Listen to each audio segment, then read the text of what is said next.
and souls. We are now live. All right, John, I'm ready. Yeah,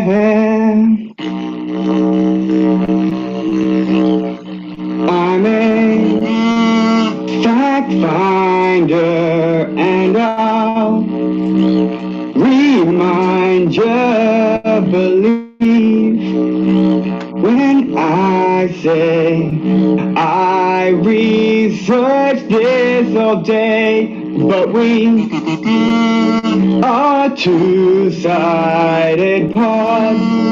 You need to rebut all I say with all of your ragings. Tell me why I got red hair and ginger pubes.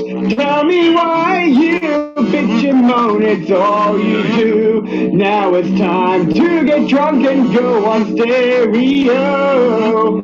That's the two-sided way. That's the two-sided way. Well, I have something to say. Holy John. Holy LP Puck. What is that? Okay. Are you on? There he is. Take that thing off. I don't see it. I don't see that logo anymore. You misspelled my name. You gave me a crown. I won't wear it, John. Stop sharing your screen. Folks, thanks for tuning in. This is our Thursday show. We're currently live on YouTube. If you don't catch us live on YouTube, you can follow us on Spotify, on Apple Podcast, on Twitter, on Instagram, on Fans Only, on Farmers Only, on can'tbelieveit'snotbutter.com. All of those sites, we have a presence. Find us, love us, like us. We will repay the kindness.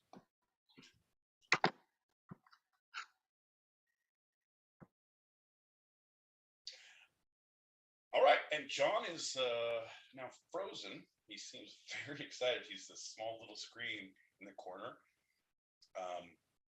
Have you ever seen a ginger man be frozen looking very intent?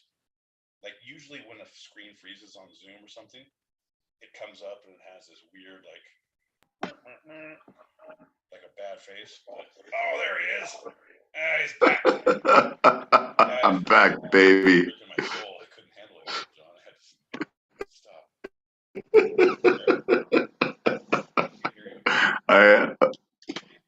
Can you hear me now? Oof, that was a tough ride for me. Like I was like, shit. We go live. Usually we don't go live. Then we have problems. Then we go live, and now we have live problems. John, can't do it.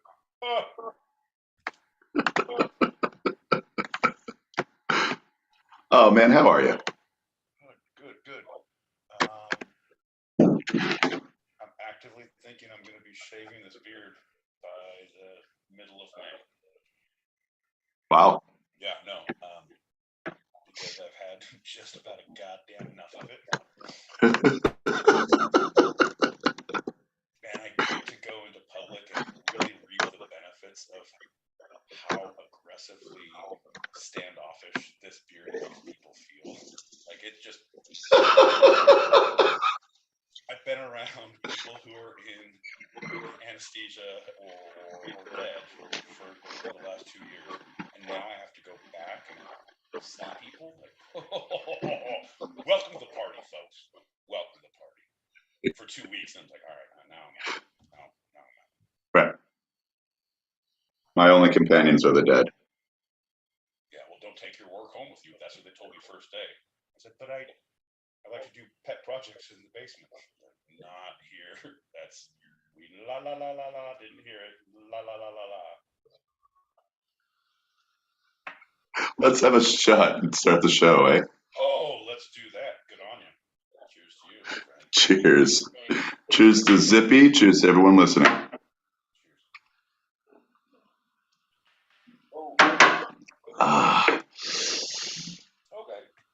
Okay. Okay. No, I'm ready now. I'm ready. Well, howdy. I just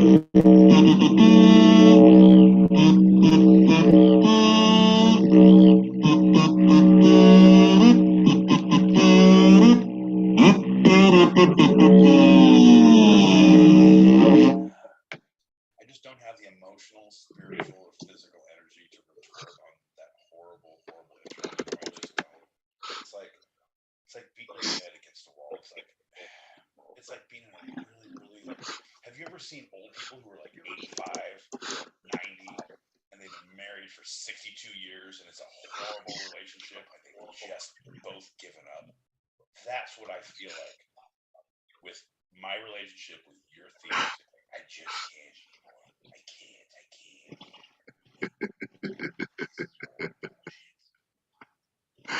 I'm John L. Peacock from Brooklyn, New York, currently in Virginia. My boy Pete, I just can't handle this anymore. Southern California, I'm not gonna fight. I'm gonna listen quietly. I'm gonna do what you say, John. We're gonna be okay. And you're listening to Two-Sided, where every episode I challenge Pete with a bit of the two sides of life, the fun and the serious. And I can't handle the challenges anymore. I have a hard time sleeping through the night without peeing. I get up 5, 6 times. There's a whole bladder issue. I don't have time to fight, John. I don't have time for challenges. I gotta worry about my sciatica and my granddaughter, Pam. How's Pam? Oh, don't get me started. She called me the other night, 2 in the morning. Luckily, I was up on the toilet. I sit down to pee in the night because I get yelled at. Don't get me started. I get yelled at by the didgeridoo and the kazoo. I live with them all the time. Are they physically there, or is it just in your head? You know, my therapist and I have been talking about this. He says, Pam's not real either. I said, you know, doctor, you know what's going on. And then I usually get escorted out of the library because I'm only in underwear. So. Talking to your doctor in the library? Correct. Yeah, okay. I call him Dr. Dewey. Dr. Dewey, there's a system somewhere about his name. I forget.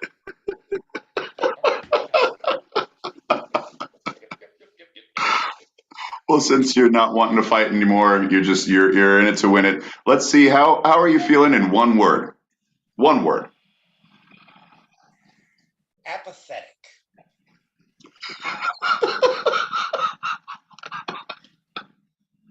What a word. I'm saying, John, I feel very on point. I can go with this whole thing. It's like I just don't have the energy anymore. I can do it old. I can do it young. I can be broken at any age you want, John. This is how I feel. Like whatever. Apathy at its best. I'm the poster child. Meh. You're like the Stanley Tucci of the two brothers in The Imposters when they're doing their acting exercises. Oliver Platt would be like, happy, sad. And Stanley Tucci, apathetic. Apathetic, disturbed. No, not mentally disturbed, like spiritually. Subtle as a space. Okay, switch thoughts. Son of a bitch. I'm in. You son of a bitch, I'm in. Okay. Well, if you're in, then we're jumping straight to our first lightning round. Okay.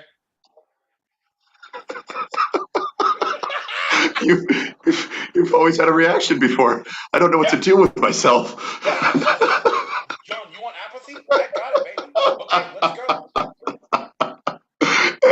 Anyone knows that our first lightning round of the episode is always a standard Q&A. My boy Pete, are you ready for the questions? Okay. What time is the best time? Now, John. Now. Well, I'm going to have to give you that one because I fully agree. Let's be more specific. What time of day, the exact minute, is superior? that's something hard to pinpoint, John. But I can go on a limb and say the nighttime is the right time. The nighttime is the right time. Yeah, the nighttime is the right time. However, hear me out. It all depends on, you know what? Up yours, John, because I'm still apathetic, but I got things to say. I just don't have any backing with them. I don't care. But you need to hear all these words because I speak for the people, the bourgeoisie, as it were, John. The proletariat? Yeah, you're the bourgeoisie. I speak for the proletariat. There you go. Comrades and fellow bourgeoisie. You might not get too far at the Legion meetings. Tell you what. All right. Okay. No. It all depends on where you are in life. It depends on your personal journey because 99% of the time, I know you do your best work at night. However, I'm a big believer nothing good ever happens after 2 a.m. Like from 1 to like 6, nothing good happens. If something happens, it's not a good thing. Like, I'm getting work done. I'm writing a letter to my ex-girlfriend. I'm traveling to fucking Florida. Like all bad things. All bad things. You wake up with a clear head at 6 a.m. Like, all right, you know what? I'm a morning person now.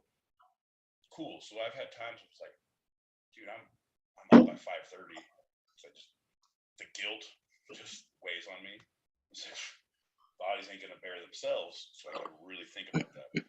Get up, and I get some really good thinking. Have a cup of coffee, have a smoke.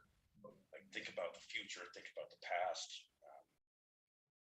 Like you get your moments of zen in those early moments of hours.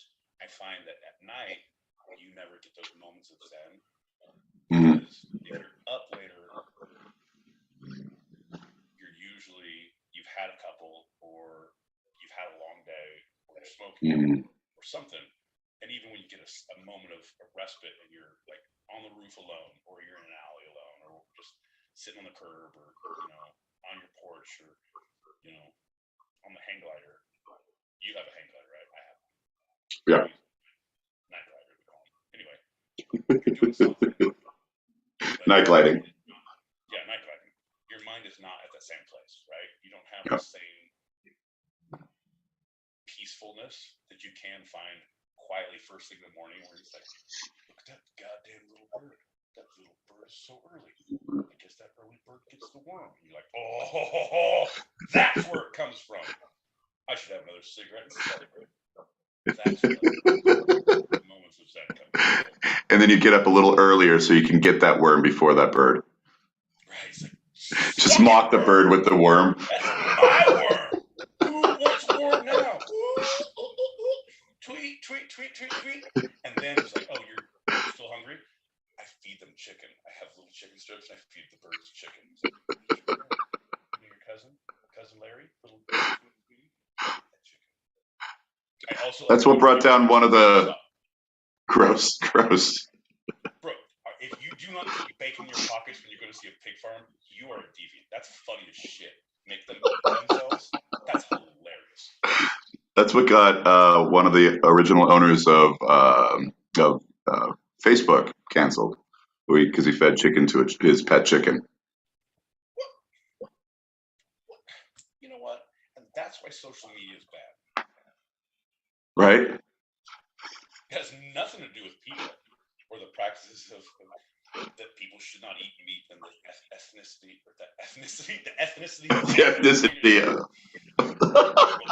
This is an Eastern chicken as opposed to a Western chicken. Like, whoa. Right. Eastern chickens and Western chicks. Eastern chicks and Western cows. Moo cows. But, they're all pink on the inside. We should all be vegans at heart. However, it tastes good. And I love things that taste good. Yummy. I don't support the animal treatment of like be bad to animals. I support raising them to kill them to eat them. But like great life. Yeah. Like the Kobe beef. Give them sake and give them like beer and give them massages every day. Massages, multiple massages a day, and they get a walk around, but they just get massaged. Right, best day of my life. Like, if I could be fed beer, massaged 6 or 7 times a day, and walk around the yard, you can eat me in 10 years. I would not feel any animus to anyone. There would be no regret in my life. I'll be just like, hey, enjoy. Thanks for the sake. Thanks for the memories. Daddy out. Sake it to me, baby. Let's do this. Well, since that question was supposed to be you just naming a time, and that took that long, what time of day? I believe it was 7.8 minutes. You want me to name a time? 7.8 minutes. And I don't know what 0.8 is. 8 minutes. There's the time. You like times? There's the time. So you were talking about superior, which you were saying is kind of early morning. What's an inferior time of day? Oh, inferior to truly is like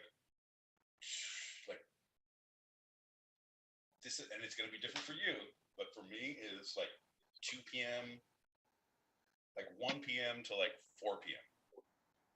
where, god damn, shit's dragging. If you sit down, it's like, I guess I'm gonna pass out here and go to sleep. I don't know. Right. Like the midday drag, I think they call it. Well, no, the midday drag happens after lunch, but I'm usually drunk after lunch. I mean, drunk on life. Right. In fact, just excited about what's gonna happen the rest of the day. Drunk on the day. Right. I don't do drugs. Drugs do me. Wait, no, that's not it. Right, Keith Ledger. Let's go on. What is the best way to travel around the world? In a vehicle. A specific kind of vehicle? It'd be a lot cooler if you had one, because I could ride with you. Shotgun. Hey, I get to play with the radio, right? Sweet. Wait till we get to China. I have a whole playlist. It's gonna be fucking awesome. You like Wu-Tang, right? Wu-Tang. What is the easiest way to travel around the world? The easiest would be by ship. Would be by because you have, for me, if you want, yes, you're not going as fast, but if you fly to destinations and drive, you have to do logistics of people and customs and this and that and the other thing. If you ship, it's a one-stop shop. It's like, Daddy's here. I gotta stop referring to myself as Daddy, but let's go across. What you got, what you need. I'll be in my stateroom if y'all need. Well, some people might say that the subject of our first major segment of the evening is the easiest way to travel around the world. Before we get to that, let's get to our first message of the evening. Is it a Zeppelin? Is it Hindenburg? Did we have the Hindenburg? No. Oh, the humanity! Oh, the humanity! This is Hyper Blue Starts. Yeah, can't be fitting them chickens chicken. That's how mad cow disease happened. Whenever they were feeding cows. Yeah. Cows eating cows, cows animal parts. Cow brains, something like that. Anyway. Oh my god. Okay. I just want I meant it. different house chickens at the front. Me too. Bro, me too. Like, I want this farm. I'm watching this internet program, and now I want the farm. But I don't want to harvest the animals. I just want them. I can make all stories for them. Backstories and backstories. You make the backstories. I would also make the sweaters. I was like, look at little Mrs. Little Mrs. Clucky Hen. She's cold. She needs a cardigan. Oh, Tom Cluck. Now he prefers a mock turtleneck. I don't know, but I don't know the things that, okay, so Zip, that's one thing to check out. And Adriana too, because you're in LA, so that's check out your shit of what your city ordinances are. Because I was looking through city ordinances of if you can have a chicken coop on your property if you have enough yard, and some places do. Unfortunately, I'm not in a place that can do it. But if you keep them in your bathroom and you don't use your shower except for chickens, you just do the horse bath in the sink in the kitchen, and you keep all the chickens in the bathroom, and you can keep chickens. They don't know. They don't know, man. They don't know. In polite society, we call it a cat's wash. What? Where you keep the chickens? What'd you call it? A horse shower? No, a horse bath, John. Horse bath. Sorry, a horse bath. Yeah, cat's wash. Shower is where you make it rain. Come on, John. Have you not been to the club with me? Jesus Christ. Tori, I apologize. Folks, if you can't believe what's happening right now, if you don't understand what you're seeing, believing, you can subscribe to us. You can follow us. We're on Instagram. We're on Spotify. We're also on Apple Podcasts. We're on Fans Only, Farmers Only. But also, if you're on stereo and you're listening to it live, you can hit that link right at the top. We are live on YouTube right now. All of our channels revolve around Two-sided podcast. Yeah, two-sided podcast at vitriolandhatred.org. Speaking to our live listeners on stereo, we have a longtime listener, YOLO. Oh shit, YOLO's here? YOLO! Oh my god, she turned her hair? Oh my god, she turned her hair purple. I love it. Girl, you look good. Hi guys. Hello. Hello. Hey girl, hello. I'm really sorry. I am very not a great person for going somewhere all the time and making schedules because I have my final year in school and I don't really go anywhere. I just go to school and home and to my boyfriend and to go and teach, and yeah, that's my life right now. So I always think like I want to go on your podcast, but then I'm like, oh shit, it's not Tuesday, Wednesday. I don't know what time is in there and me here. Like I don't know. But how's your life? Oh my god, I'm so glad that you're still working. And I love you so much, guys. I love you so much. Truly, like our friends, like we love you right back.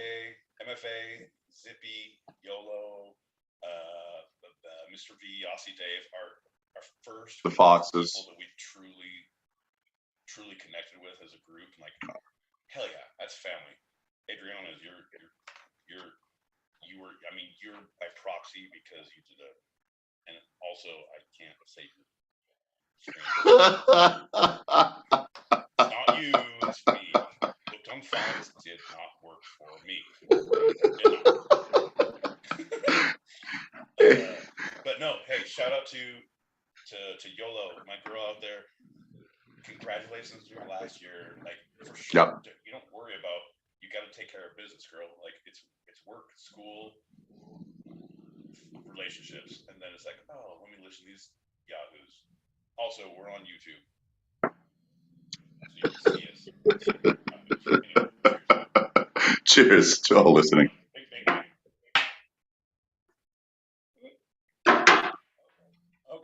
Let's keep going. Let's keep going because I got us derailed. Let's do it again. Yeah, and I also want to say that I'm not really a great supporter because I'm not following your podcast because I get so busy and sometimes I'm not busy. I'm just like in depression. But I want to like follow. I will say like I support you, that I keep you in my mind and I love you so much. And yeah, and I just gave you a space in my head, so Thank you. this is my support. I hope you appreciate something. I also found like if you have PO box, but I mean the It's so fucking expensive if I send it from Slovakia, so maybe I will send just a lounge from Slovakia. And also, shipping methods and UPS and all that. Yeah, no. Yeah. We would prefer, like, John has always wanted a pen pal from Slovakia. So if you just slowly start writing letters, John will slip other things through the letters back. No, he won't. What was your way of sending messages? You mind bullets? Oh, dude. So mind bullets are brilliant. But if you want to be a little more illegal, and if you're not sending it internationally, because internationally fuck shit up. Mind bullets, you work internationally. I'm learning that from the CIA. I was recruited. They're like, hey, we need a mind bullet expert. I was like, show me your diagnostic team, and I will show them where they're going wrong. But if you want to send mail without through like continentally, it's so horrible. And also, if you get caught, it's a federal offense. Just so you know, don't do it.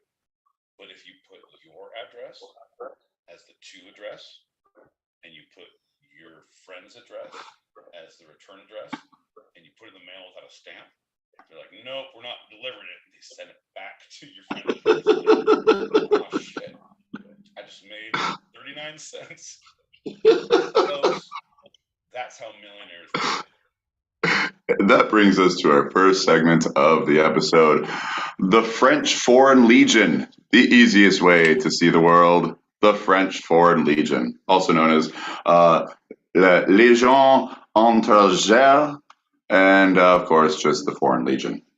I would really like you to say that again, because you tried to breeze over it, and we need to focus on how bad you are at saying French pronunciation. So let's. Légion étrangère. Légion étrangère. Légion étrangère. John is like, les poissons, hee hee hee, ho ho ho. Croissant. It's not a Disney character, Dave. Ho ho ho. Bonjour. Ça va bien. Come on, baby.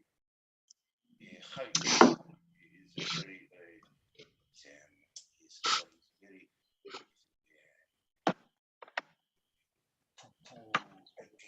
he's a speaker. And now I got fucked up because now I'm going somewhere else. I can't even make fun of you in a voice. Look at you.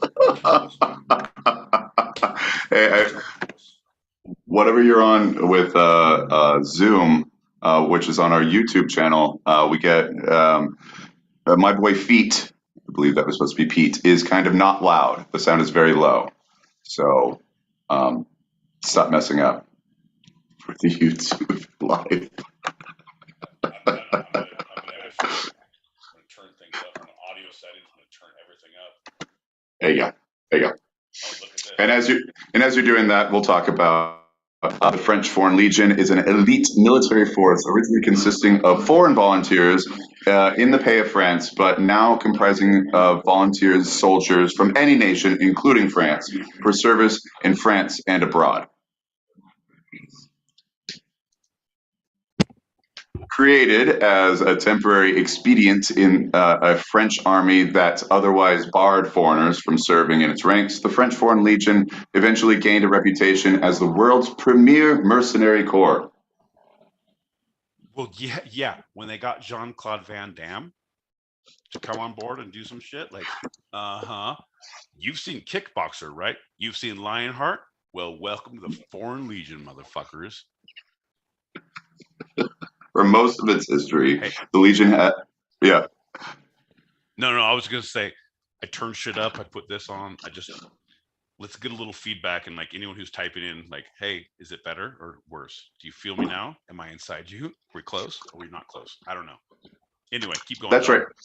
We here on the Two-Sided Podcast like to do our technical troubleshooting during the show so that we can just get it all out there. Make you feel a little bit more at home, because we don't know what we're doing either.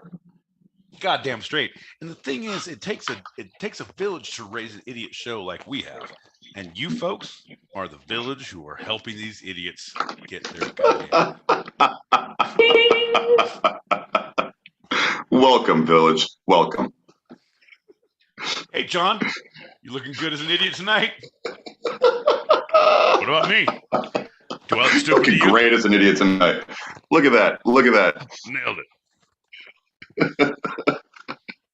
And here's an exclusive. My boy Pete, how much longer is that beer going to be around? No, it's going to be. Well, no, I don't want to commit. It's like saying I'm going to quit smoking, or I'm going to commit doing breaking and enterings, or I'm going to stop doing this. Like, it's the things you're not going to.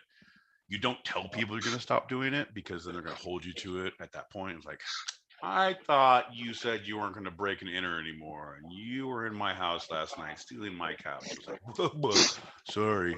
When the need strikes me, you can't control it. So it's like, yeah, I'm gonna be shaving this motherfucker. Like, I'm thinking, I just need to have a.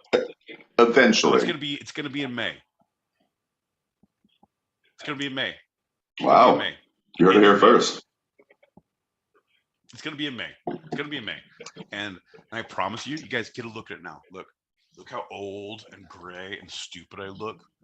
But I promise you, as soon as this comes down, like Zippy's like, "We're gonna play trucks. Hey, let's play trucks, because I look like a 14-year-old. I like to play trucks." Like, it's gonna be brilliant. Like, okay, I can't do that. That's horrible. Okay. Folks, if you don't know what we're talking about, if you're here on stereo, if you click on that link above us, we're live on YouTube right now, which is unfortunate. John shaved his face, and he looks like he was stung by a bee.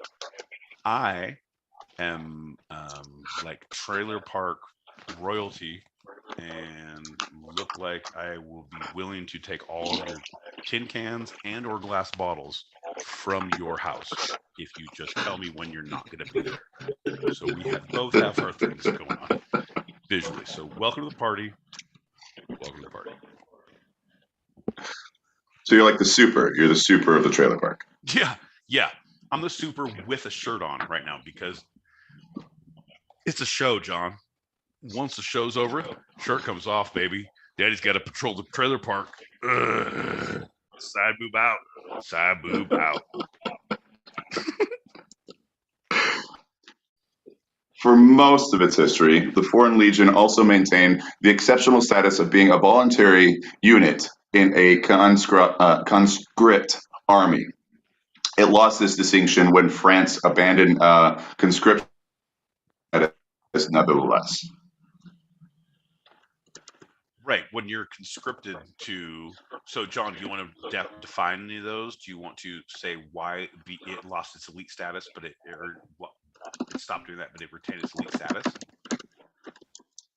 Is that going to be the next one? No. Okay. Well, moving on. You know what? So, John, the definition of conscription is where you are compelled to serve military service. But the places where conscription is usually where it was done previously was very nationalistic. It was very, like, people were proud of it. The majority of the time previously. Only until the mid-80s, early 80s. Granted, there was like a lot of dissenters previously, but Greece still has it. There's a lot of European countries that, like, oh, you're 18, you have to serve 2 years of military duty. I had friends who Israel, I believe, still has it. Also, yeah. So there's a lot of those ideas, and like when it was right, because there was like, I can't wait till I'm 18. It's like being a Mormon. Like, I can't wait till I'm 18 and I can go and be in the conscription and go out and do 2 years of knock on doors and ride bikes and then come home and marry and have sex, because I want the sex. The Lord's Army. The Lord's Army. It's the Lord's arm. There's a song about this, and I'm not going to go into church verses right now, but I know those. Anyway, so conscription today so with a conscription strength. made it was good. When they stopped conscription, it was because the vigor was lost. It's like our draft. It's the same idea, Right. but there was no Right. nationalism, no idea. But it was such a great organization that the people who were still volunteering were of an elite group.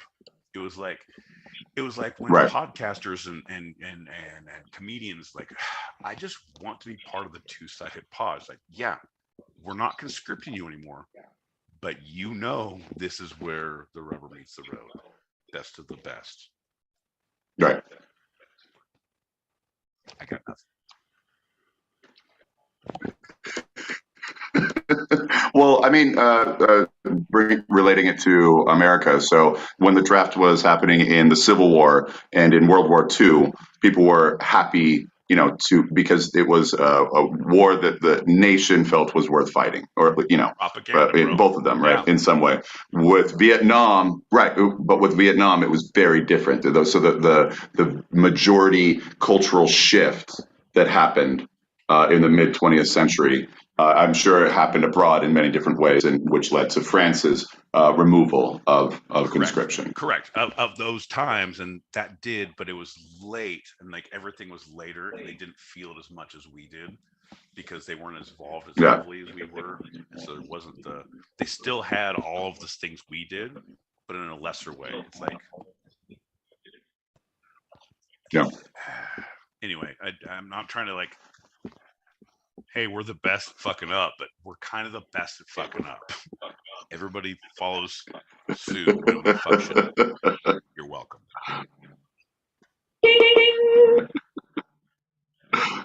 When we illegalized marijuana, the rest of the Thanks, world Nixon. illegalized marijuana, and a lot of that was from pressure from us.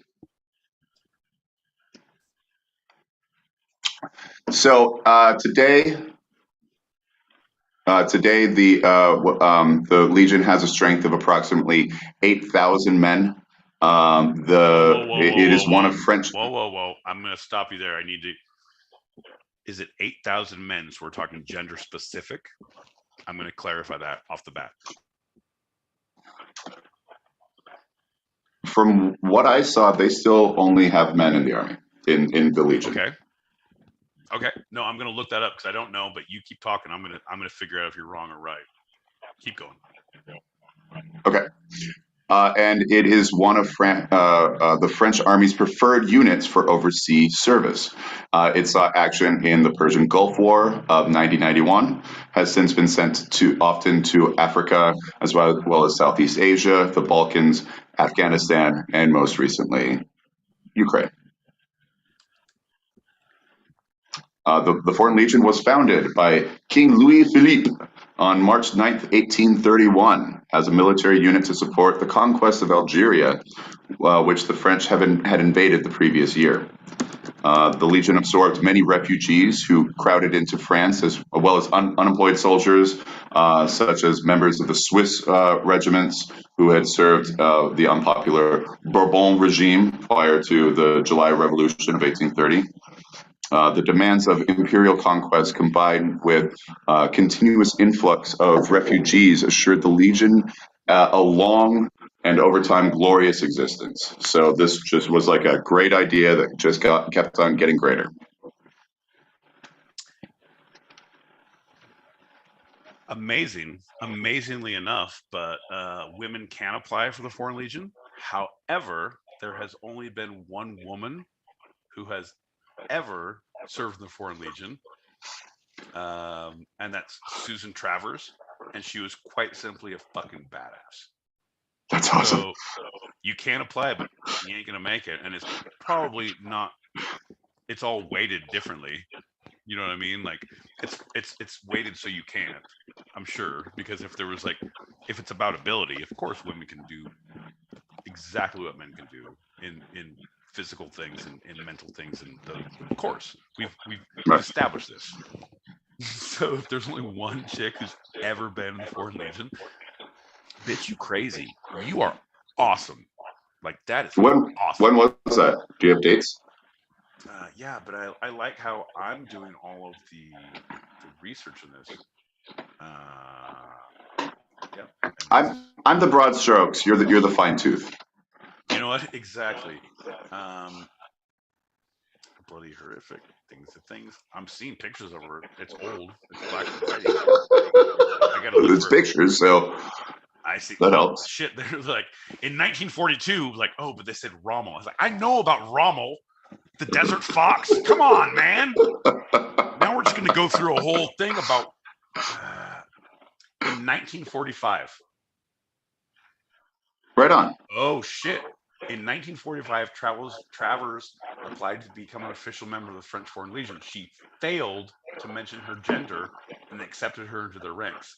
This made her the first and only woman to ever join the Foreign Legion. She eventually was sent to Vietnam during the First Indochina War. By the end of her career, she had the Médaille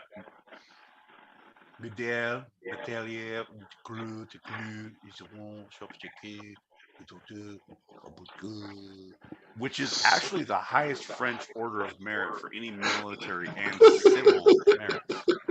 So it's fucking awesome. But your French is so much less cartoonish than mine. Yes, sometimes we do. You tell me you come here. You tell me. You say no, John. Listen. Sometimes life is bullshit, John. Sometimes you think you do not know how to say things. I can tell you. The Madame Métier is a destroyer as a brew. Yeah, she is fucking amazing. John, you see? But no, apparently women can't join. That's bullshit. So I'll reach more on that, and we're going to come back on this. Go ahead, John. So I said that it has had a glorious existence. Its debut was inauspicious, however. The mismanagement in Algeria, nationally homogenized battalions that proved resilient to military discipline and difficult to reinforce, endemic desertion, and an officer corps drawn from the least qualified or the most desperate, just created a pretty uneven performance among the Legion itself. Right, but I mean, they had the fleur de lis as their logo, and I feel like that really inspires all the confidence because. Nope, because the only thing you're going to remember is Death to King Louis! And you're like, nope, that doesn't help me fight better for my conscription. 1835, the Legion was transferred into Spanish service to help Queen Regent Maria Cristina de Bourbon quell a Carlist insurrection. Louis Philippe, the French king, realizing the continued need for legionnaires in Algeria, resurrected the French Legion in December of 35. So for 6 or so months, it was under Spanish control, and then brought back to French control, so they could get more guys down in Algeria to, keep conquering. And it was considered the New Legion, the Nouveau Legion. Now there was a good pronunciation, Sean. I feel like everyone should give him a slow clap. John, good. Nouveau Legion, good. Continue. Its first staking out of a reputation for valor was in 1837, storming of Constantine, Algeria, under the ambitious officers like Armand Jacques. You keep saying Algeria. Algeria. Yeah, no, but that's the second time that I didn't call you on the first time. You said it correct the second time, and now you're like Algeria. Yeah, so I have ideas. Yeah, my friend John is from Wisconsin, and he's going to be talking about Algerians. And also we got to go get the fucking meat pockets at Swenson's. Brandon, you going to come on down here for the Algeria meetings? Okie dokie. the Spanish Legion disbanded in 1838, and the survivors of that were offered the opportunity to join the Nouveau Legion. Right. So basically what you're saying, like you're going through a history right now, but it's like this is a traveling, it's almost a mercenary force, but it's state sponsored. Right. And it grows and it moves and it's fluid. And they were conscripted and now they're not, and they're still kind of badass, but kind of not, but they're getting better and they're still passed around like a goddamn church plate getting an offering. Yeah. Okay. The life for the legionnaires, especially in Algeria during this time, was pretty bad straight across the board. You cannot tell me the life that I've had here. I have been to Algiers, and some call them Algeries. I do not understand. But I fight, I pick up my musket, I run to the toilet. It's all bad. It's very, very rough. Well, they were actually used more often as labor troops than as combatants. So they were just basically free labor. The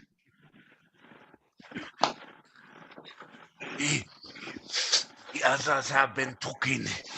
They are tired of digging ditches.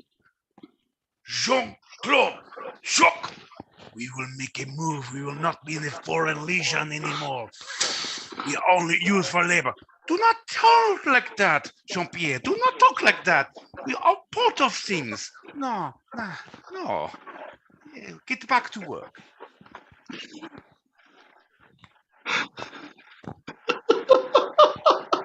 Are you enjoying it? Because I'm enjoying it. It's not good, but I'm having a great time. It's not good, but it's great. It's not good, but it's great. I know. I blame the... Go ahead. Right? Cheers, everyone listening. There he is. All right, there he is. So this situation began to change with the arrival in 1840 of Thomas Robert Beauregard. Beauregard. No, oh, my dyslexia just flared up right there. Beauregard. Bugeaud. You say it. There you go. Thomas Robert. Commodore. He was the commander-in-chief in Algeria, and he was a veteran of the Napoleonic Peninsular War. He broke Peninsular. Why do you keep putting R's? Peninsular. This is actually Peninsular. Peninsular. Okay, so that is a French term, so you don't pronounce the R's. Oh, okay. So yeah, Napoleonic Peninsula War. Do I say wall? The Napoleonic Peninsula Wall? Wall. We went down to the wall, and we got some fucking tall cans, and then we came back and talked about the Crimean Peninsula or our wall. I don't know.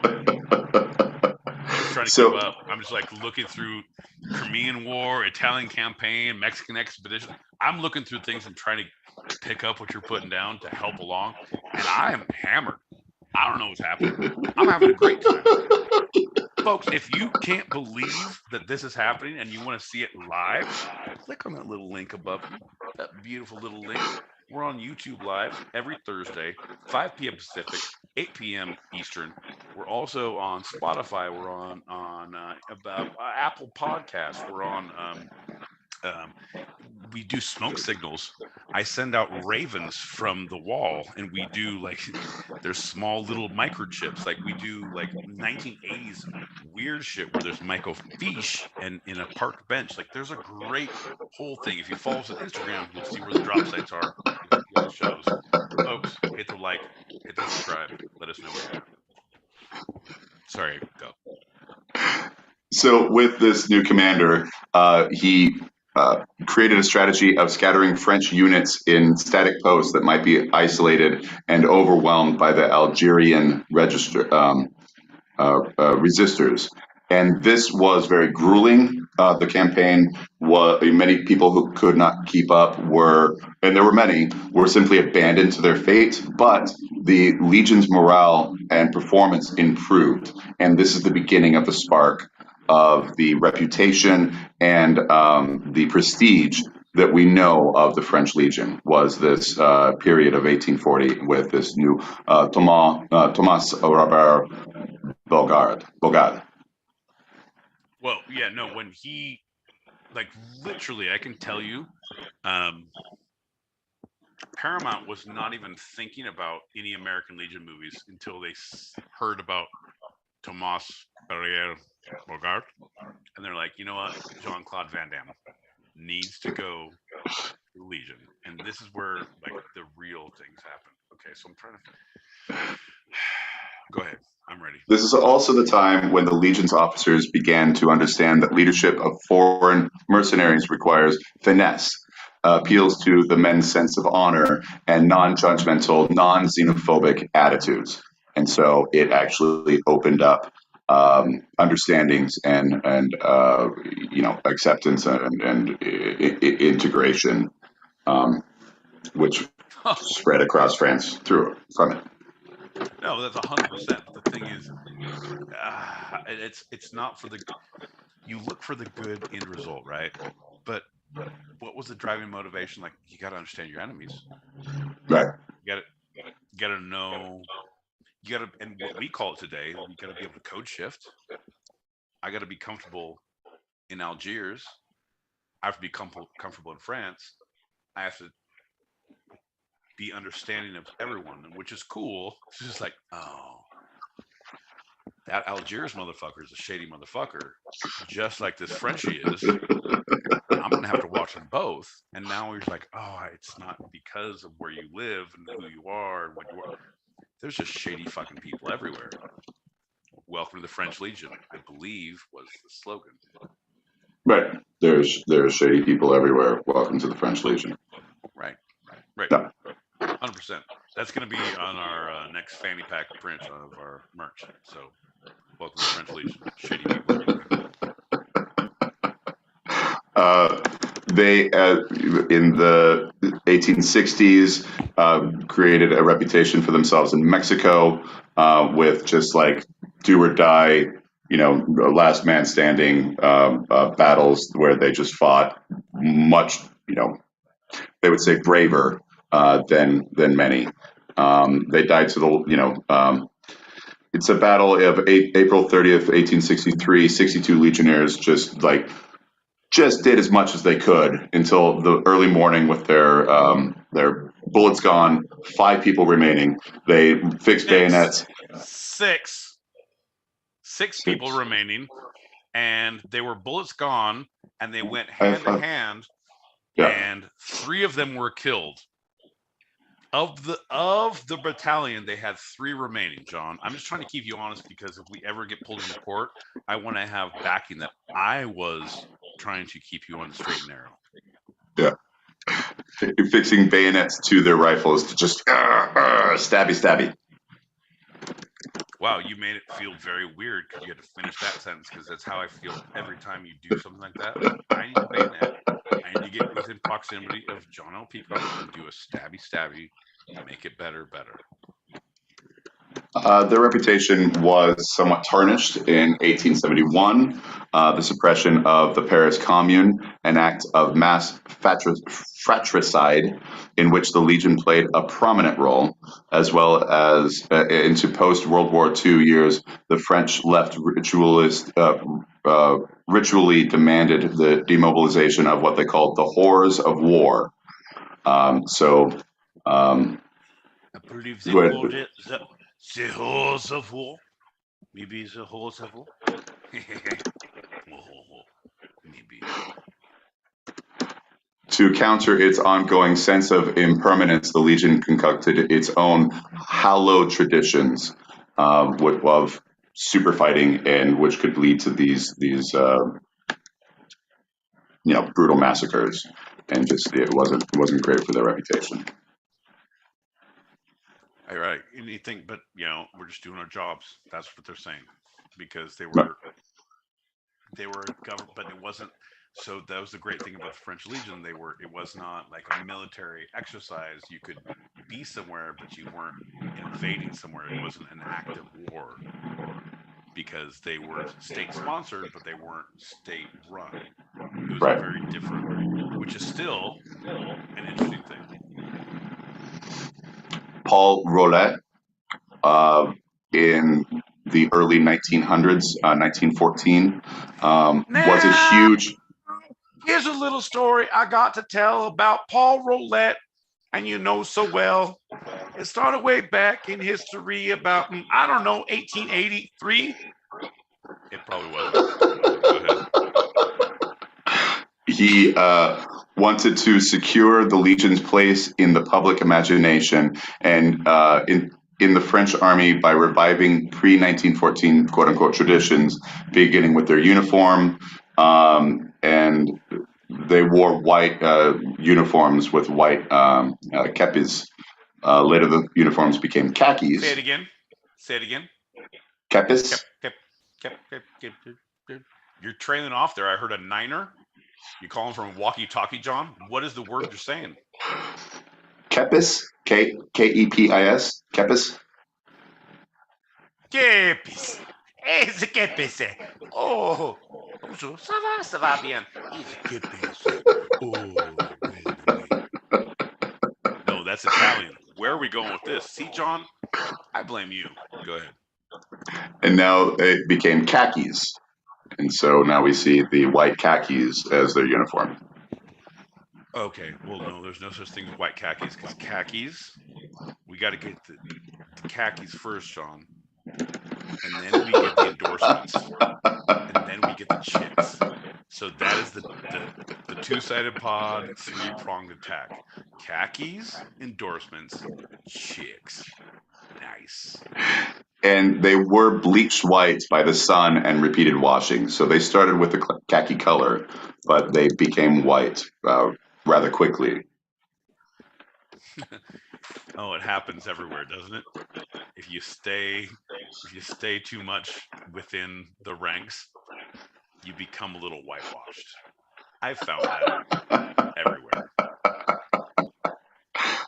To help solidify the reputation of the Legion, their capacity for heroic sacrifice, Roulette formalized a spontaneous movement in the Legion to sanctify April 30th as the unit's official feast day, and also commissioned a book, the Golden Book of Foreign Legion. I'm not going to say the French version of that, but it translates to the Golden Book of the French Legion, or the Foreign Legion.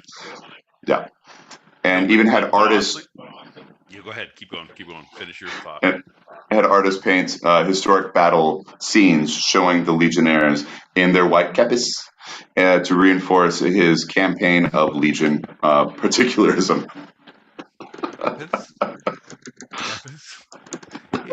No, but I heard it was Roulette who did it. And that is the French roll of the meat with cheese, roulé. And you do the pounded meat. Like, because Count de Sandwich, we ate bread and meat with him. Mm-hmm. Professor Lasagna, we have Professor Garfield Lasagna. We have to thank for hating Mondays and eating lasagna. Like, the thing is it historically based? Because I feel like a roulette that's French, and because he liked meat rolled up in the thing. I don't know, John. Let's figure that out. Maybe that's part 2. See, easy to keep it with you. Yeah, exactly. Right. Bonjour. Ça va bien. So I went to the Legion's official website, and their facts page is pretty interesting. So I have their questions and answers of the frequently asked questions. Okay. Well, I want you to go through all those because I have a little surprise for you when you're done telling me what you did at their webpage. So you go through yours and I'll tell. First question, do I have to change my name? What do you think the answer is? Yeah. Yeah, you do. That's it. Yes, the only answer. No explanation, just yes. Yeah. Hello, welcome to the party. What's the problem? Go ahead. Can we subsequently recover our real identity? Yes. Here's some explanation.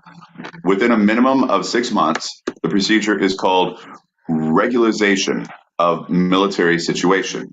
The process of regularizing the military situation is initiated as soon as the person concerned is able to provide the administrative and official acts requested by the French administration. So far, it's all up and up. It's all above board. Lose your name and do the goddamn work to get it back. I agree with everything. Go ahead.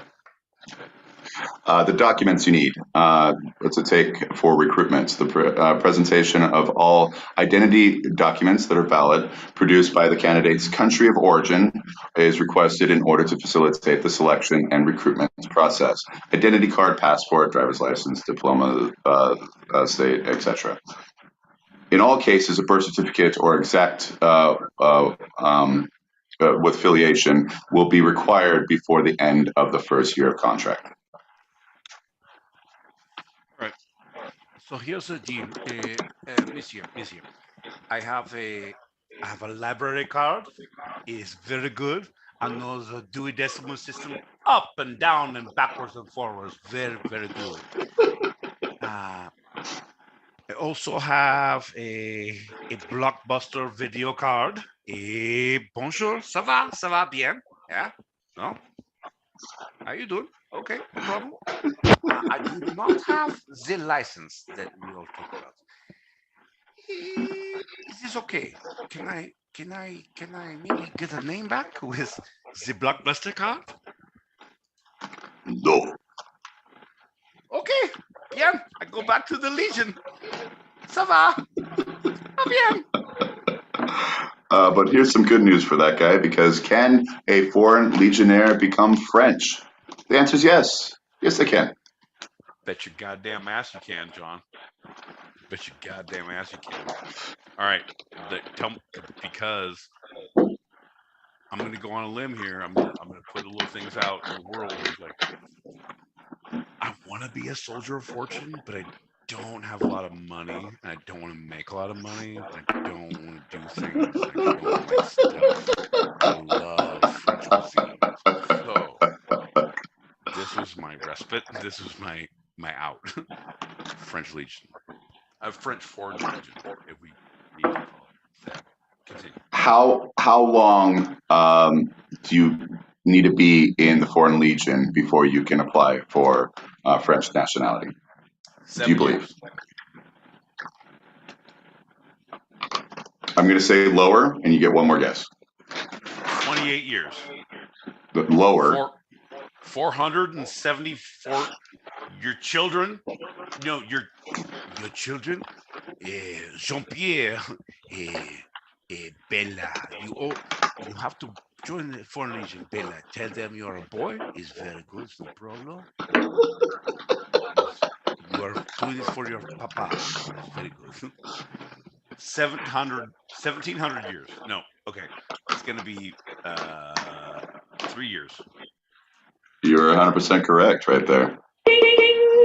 Thanks. 3 years. After 3 years of service, you can apply. I bring stupidity to the party, but I also bring intellect. You're welcome. The full answer is, if he serves well, he will be entitled to a residence permit at first. The nationality will be given to him conditionally. This is generally granted, subject to having a good way of serving and having proven its willingness to integrate into the French nation. All right, so what you're saying is I gotta meet a French chick and marry her, right? I'm gonna fight for like 3 years, and that's gonna be real good. And then I'll find a French lady, and then I'm gonna integrate. I'm gonna integrate. You watch your ass. I'm gonna integrate. I like this next question because I say good on you for being honest. All right, the question is, Is the Legion tougher than other armies? Their answer is no. Their answer is no. Nope. We do actual. Sometimes we do pipe baking contests. Is other times we do macrame. Is we try to help you find your inner soldier. Is your soldier like to craft? Is is very good. Very good. Yeah, I'm going to Spain. The longer I talk. Very good. The Legion just applies the regulations in force. The amalgamation of nationalities requires cohesion in the effort, hence the involvement of management in forging this esprit de corps through effort. Esprit de corps. Esprit de corps. Right. The spirit of camaraderie. Yeah. Esprit de corps. So that is what they're trying to inspire, is the same thing when they did the consignment of like, hey, motherfuckers, anyone who wants to come, you need to come correct. Mm-hmm. We don't accept no half-stepping. Or women, except for one. Well, because she did not disclose her gender. But however, Good on her. Susan, Good on her. Shout out to you, girl. Shout out. I'm just saying. It's that idea of like, John, let's go back to China and Wu-Tang. Mm. And there ain't no such thing as halfway crooks, is what I believe wholeheartedly. You're either a fucking crook or you're not. You're a goddamn French Foreign Legion soldier or you're not. Right. Period. Like, are you coming correct?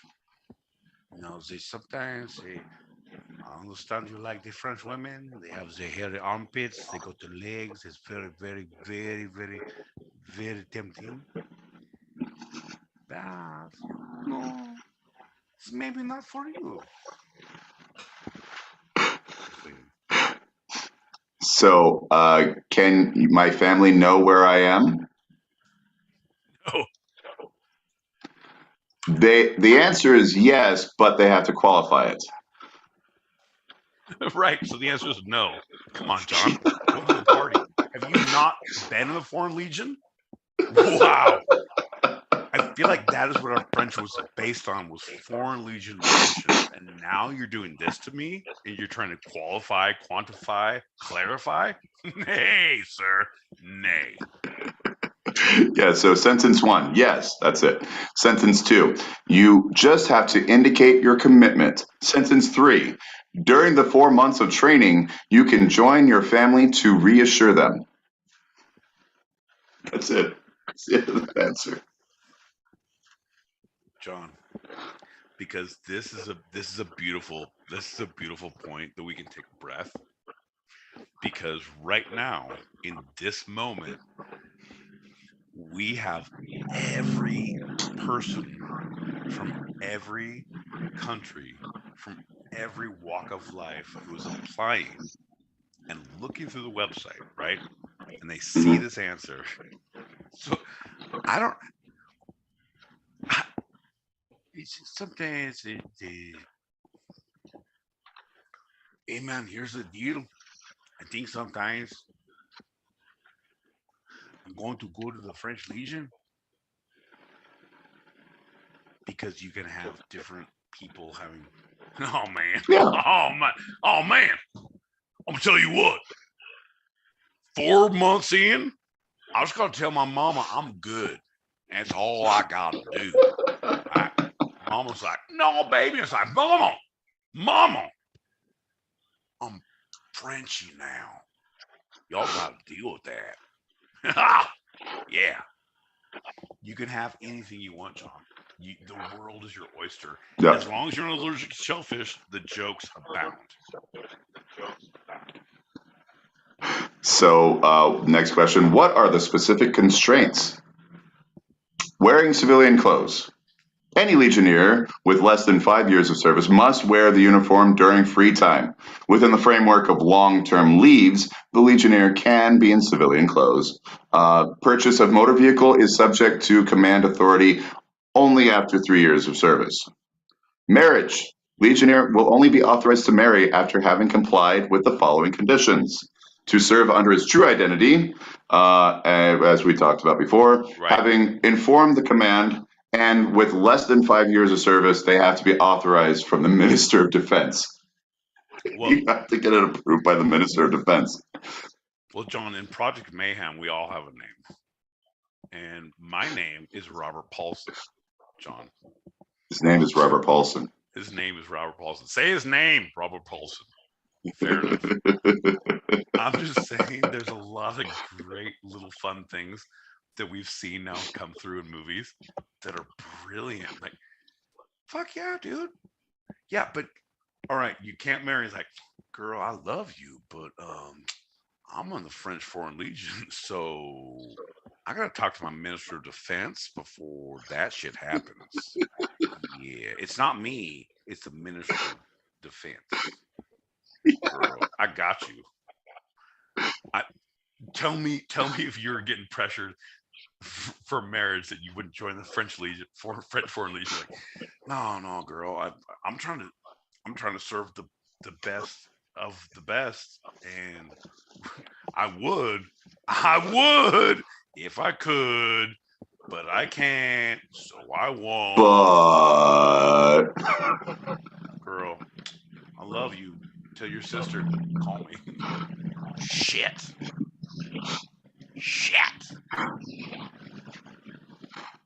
So regulations for vacations to travel abroad, you have to make a request, like any military, to be authorized to go abroad, either to your country of origin or to a third country. The Legionnaire must have an identity document from the country of origin, serve under the true identity, and therefore have been regularized military status, like we talked about.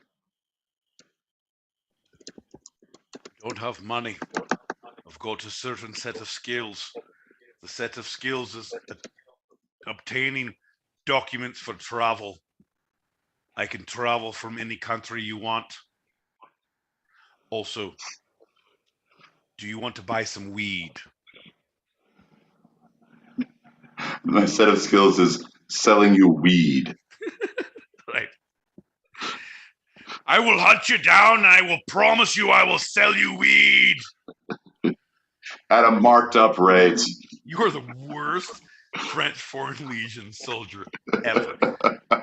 Do you want to get high, though? Do you want to get high? I never served in the army. Can I enlist? Yes. The Legion will train you to become a soldier and a citizen. Damn straight. Damn straight.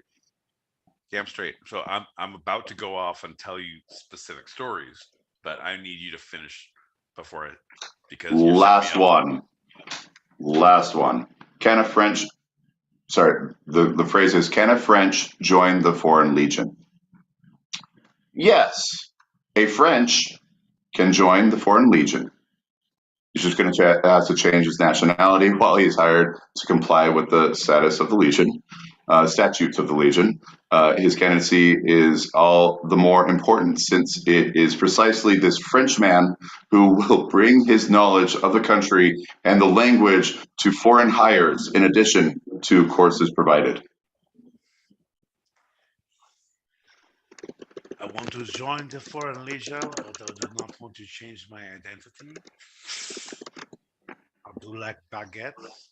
I do like cigarettes. Can I join up? No? No. Okay. You will not call me Jean Paul Pierre Dumont. You will now call me 24601. It's good? It's good name. Fuck. John, I'm having a hard time with accents tonight. I hear it myself. I can't. I just can't. I should, but I can't. Right. So let's just power on, and we'll never go back to this point again. How about that? Ever. Tell me some stories before we jump out of this segment. there was a CBS News correspondent. What is his name? Okay, now I have to look this up. Dan Rather. No, Steve Perry. It should have been gone. Dude, no more Journey Psychos. No more Journey Psychos. He was a guy who ended up joining the Foreign Legion. He was a broadcaster at CBS, like who was in the field as a hi, here we go, and doing his microphone bullshit to people. And he quit CBS and joined the Foreign Legion and went to Ukraine to actively fight. So his to CBS, like, yeah, this is goddamn gold. We're gonna hold on to him if ever he can broadcast, and like he's down with us. So his last broadcast was he's fucking fully armored up, fucking gunned up, and does the broadcast of like, this is what I'm seeing, this is what's happening, this is what I'm doing. I'll talk to you when I can. We haven't heard from him for a minute. Like, whoo. And if you get through this, you get to be a French citizen. Hello. Just 3 quick years. Say again? In just 3 quick years. Yeah. The cafes are cheaper. They give you all the things you want from them. Sometimes they give you easy French Foreign Legion. Boom. Bed. See, I'm now saying other words. He will give you the cafe, the cigarette, the baguette.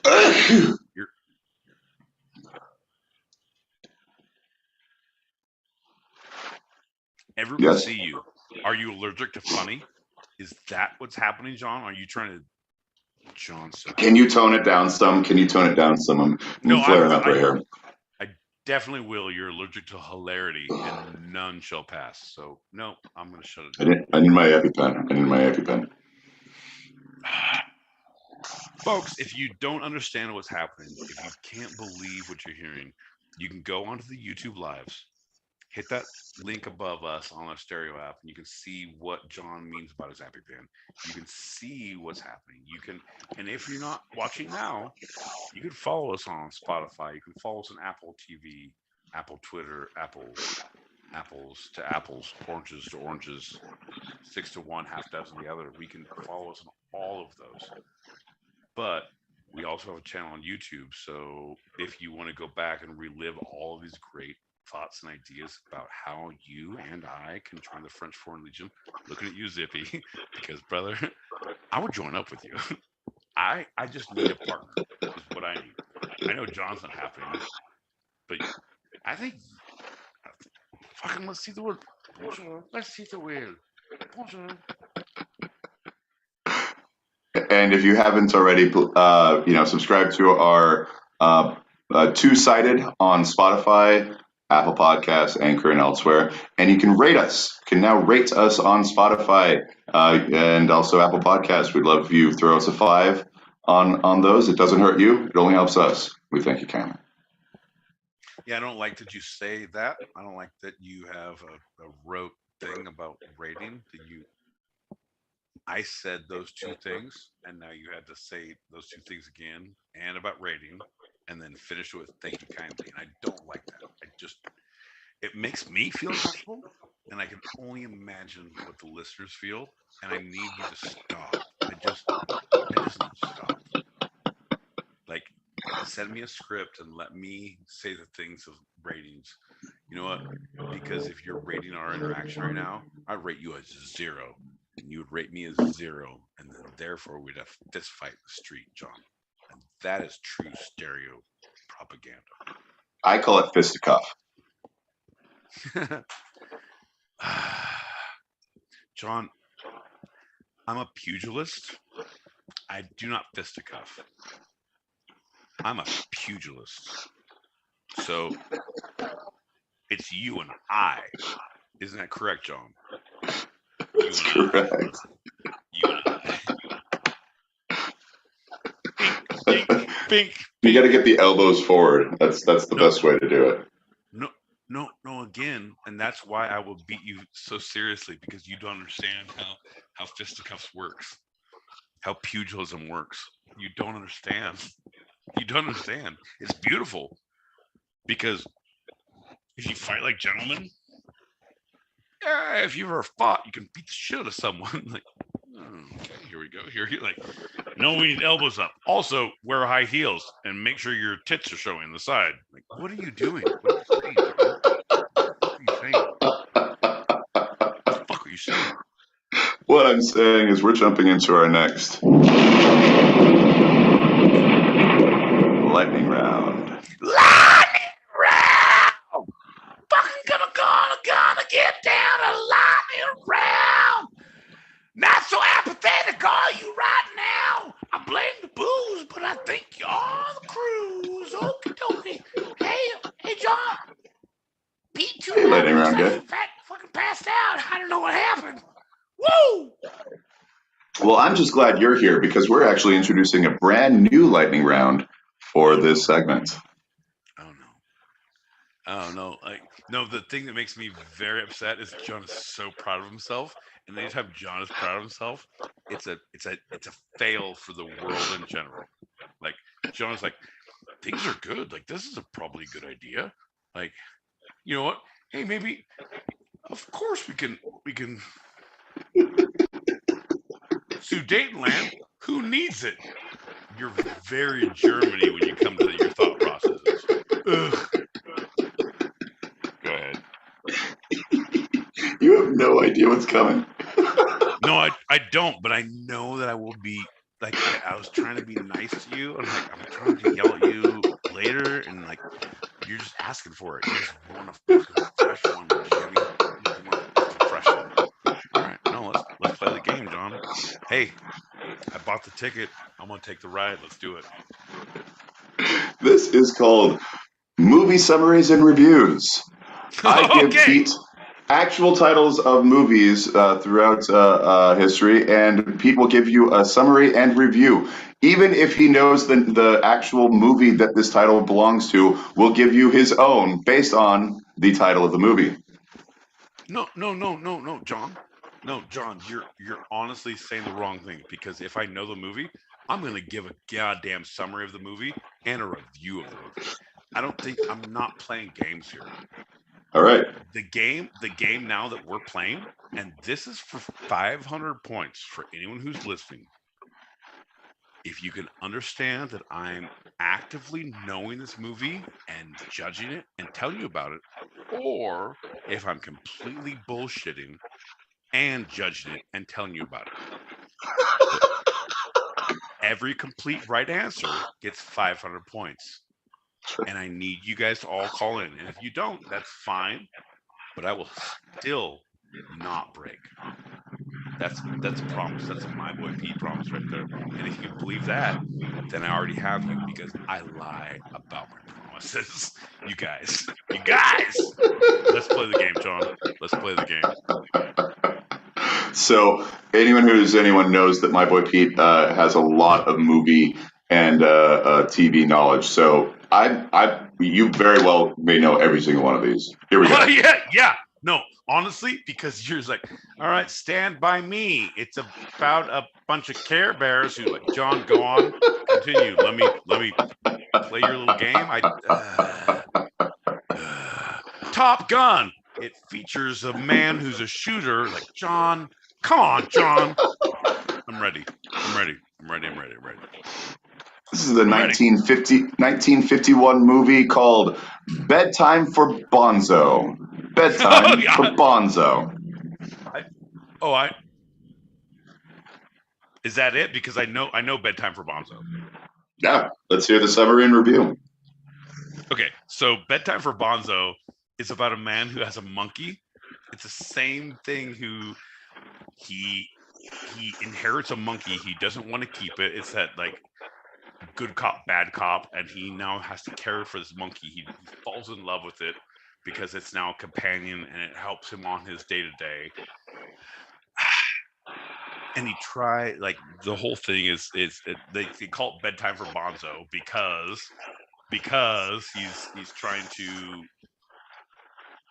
figure out a way to have a normalized life with what his life was previously, and now he has his monkey. So Yeah. Bonzo's what he names his monkey. So 1950s, if you're gonna go 1950s, it's an okay movie. It pulls some heartstrings. It makes some fun connections. It's really good.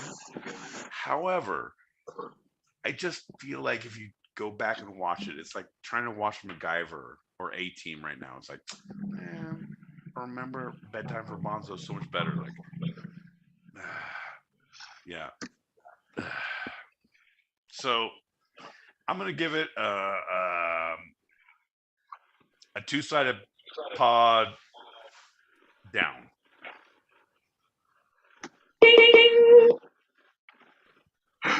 Yeah, it's the real movie.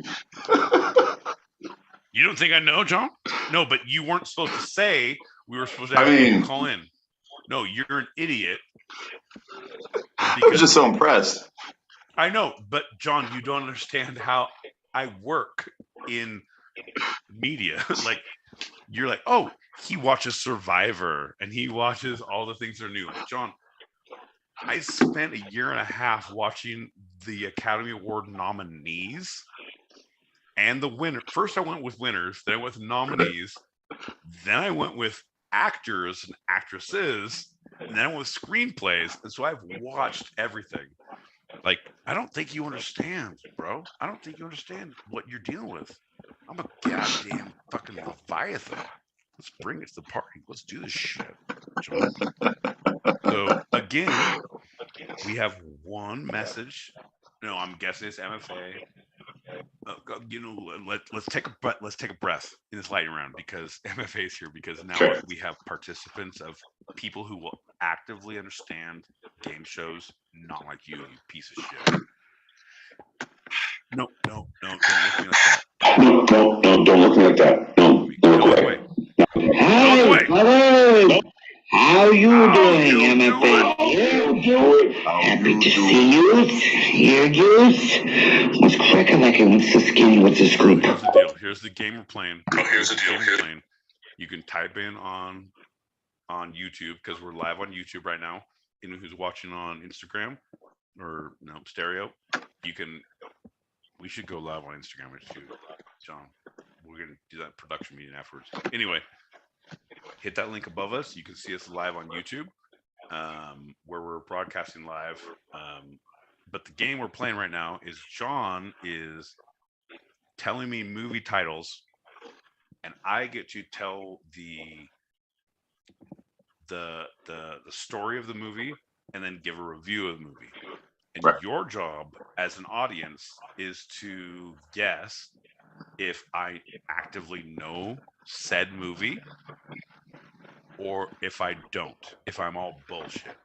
Because John he was shocked and appalled. Like I saw his panties getting a knot. Like, I actively saw him tighten up when I said what Bedtime for Bonzo was. So twisted. He didn't wait for anyone to comment. He just like, you're right. I'm impressed. You're the best. I'm the worst. You're good looking. I'm not attractive. I mean, those were all in between the lines. However, I'm just saying that is the game we're playing. MFA, my girl. MFA, how you doing, girl? How you doing? That's my boo right there. That's my fucking boo. So our game is John is going to read a title.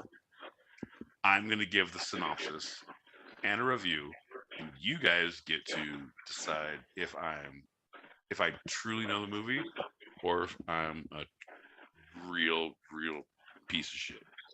Well, Ben. okay. Well, Okay. No, yeah, I'm a piece of shit anyway. If I know the movie or if I'm lying about the movie. and John, you were talking right about there. our YouTube live.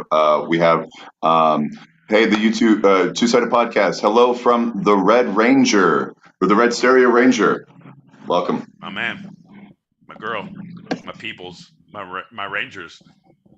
What up to my Rangers out there? it's hard to, you know, when you don't tell me what our titles are. John says he, him, his. John says he, him, his. I say me, mine, my's. No one And knows. so no one knows what we truly are. I'm all about range. Oh my gosh, John, you shaved your face. You look amazing. Nope. Game show, you say? I'm down. Let's go. Girl.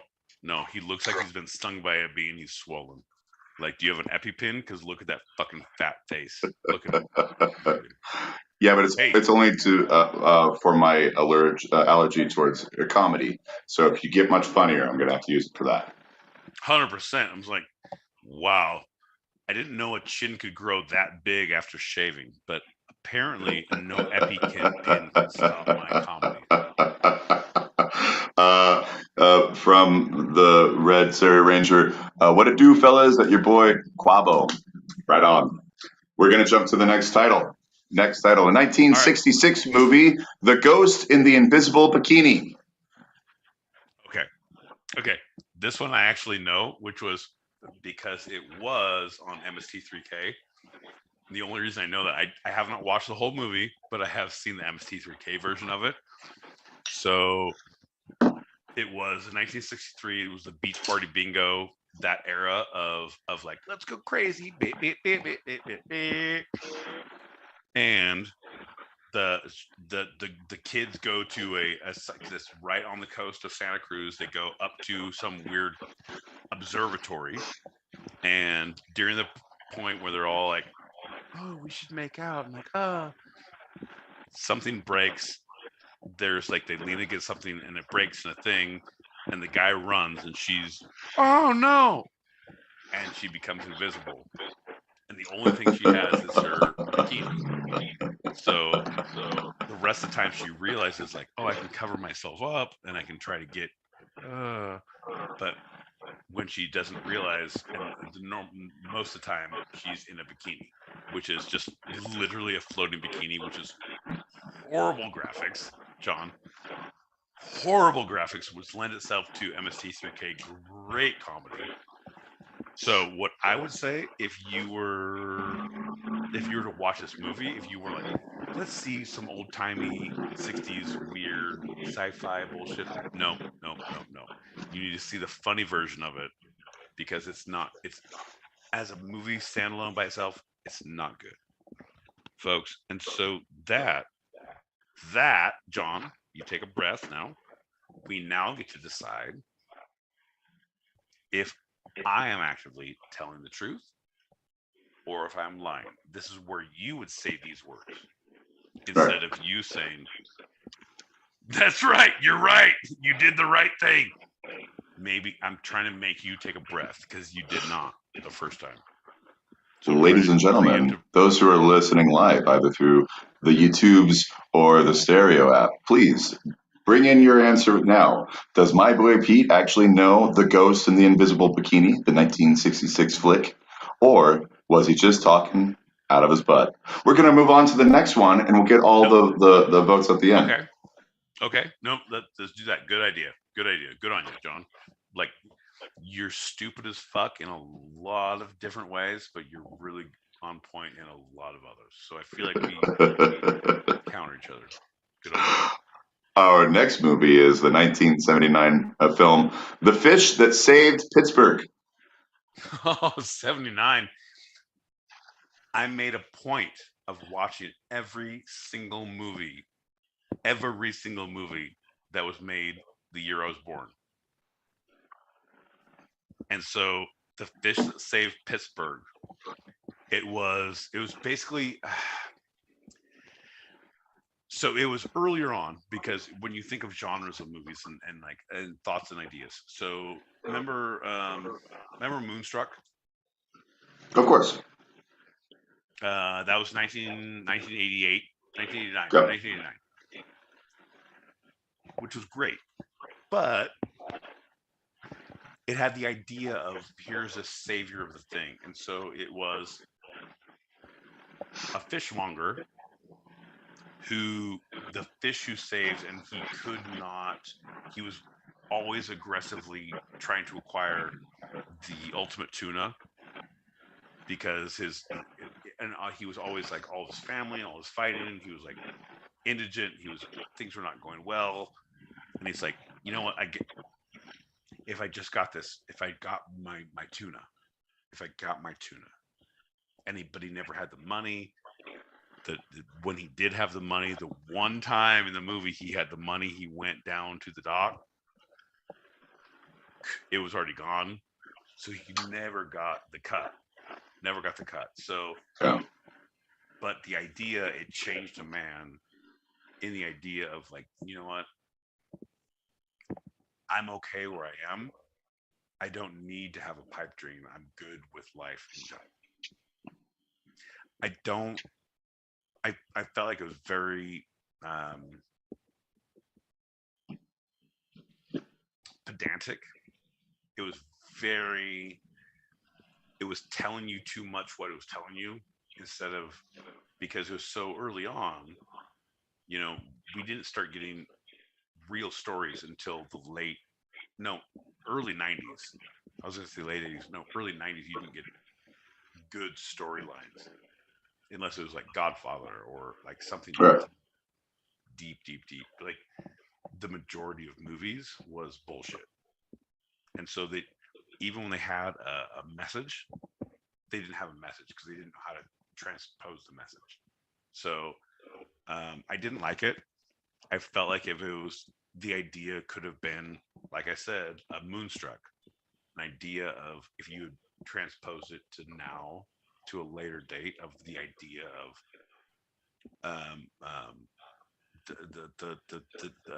fuck, what is the dinner with Stanley Tucci? Oh, the big night? No. The big night. Yeah, big night. Yeah. Right, and it's all about the food and the people and thing, and like that was such a great movie, and it was the same idea, the same feel, but you were so far gone from it.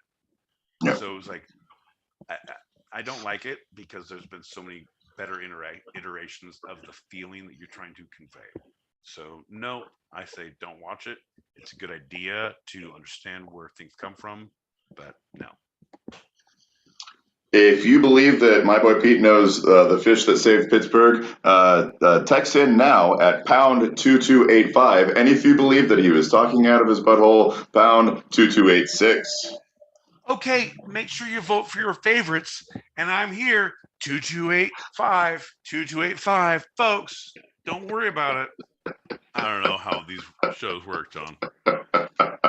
So far, we've had the two movies we've had for voting in are The Ghost in the Invisible Bikini and The Fish That Saved Pittsburgh. And we're jumping to our next one.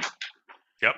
All right. So folks, put those thoughts and those ideas in. We're going to keep going, and we will revisit if you think that there's truth or lies abound. The next movie is Nick of Time, spelled Nick, Nick of Time. 1995 film. Oh,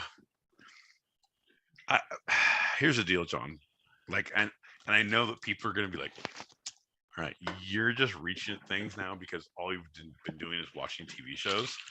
Because anyone who listens knows that that's my jam. That's my goddamn jam right now. YouTube and anything live, any court cases and anything like, bro, the Amber Heard and Johnny Depp, I have been so taken with. And so what I'm going to say is Nick of Time is Johnny Depp, where it's kind of like, have you seen that TV show 24 with Kiefer Sutherland? Yes. Yeah, Donald's boy? Yeah. Well, I mean, we haven't done 23andMe, but in court documents, yes, but we're not sure. Anyway,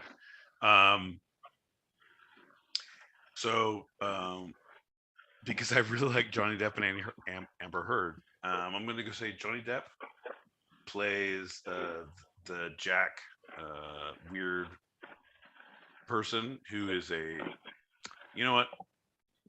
No, he's not that. He's a reporter, John, and he has access to a political thing. And if he doesn't take off, do these political things and assassinations in time, then his small daughter is going to be executed or whatever from the bad people from the 1980s, which is very realistic because we've all seen Die Hard and we know how that ends. So Sure. I would say, as a review, it was a little trite. It was an early 90s movie, which was a great thought process because we had not seen 24 yet. We had not seen Taken. We had not seen The Phone Booth. We had not seen Man on a Ledge. Yep. We had not seen these movies. However, I did not like Johnny Depp's glasses.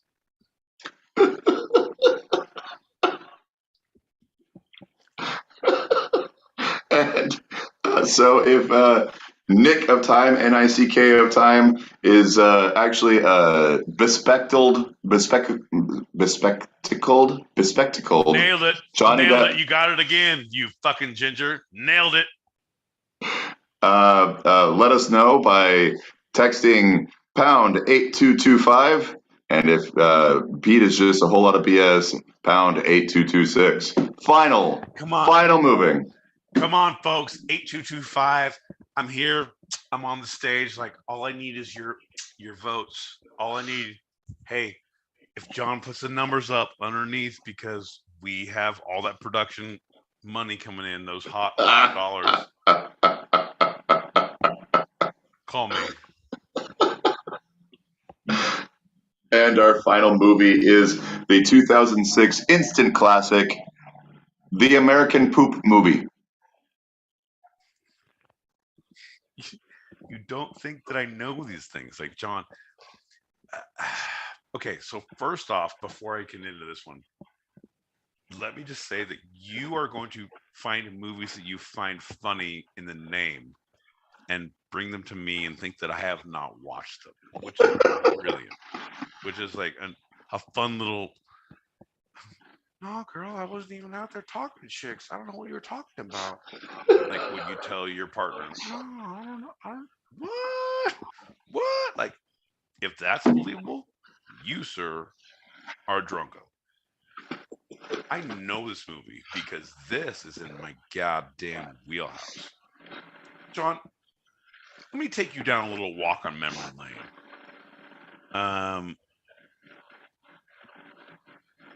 You always like to talk about there's a movie with comedians telling a dirty joke, and that it's not about the dirty joke, it's about the comedians and the delivery, right?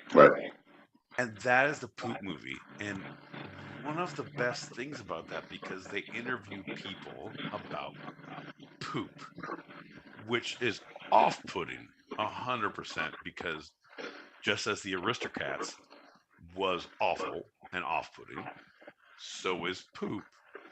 But when you take it a step back and think about how comedians think about poop, it's hilarious.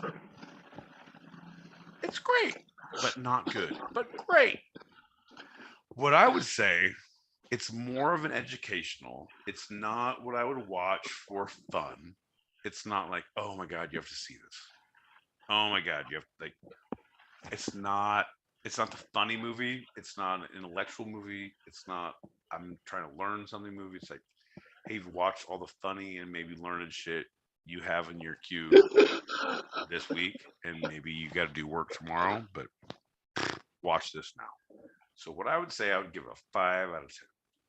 It's a great beat. You can dance to it, but you have a little gas at the end. And if the American Poop Movie is really the comedian's take on poop, as Pete says, pound 226. I think you're losing numbers actually at this point. Shit. And if Pete is just full of a lot of poop, pound 227. 226. Hey, folks, right here at 226. This is us. Woo! 226.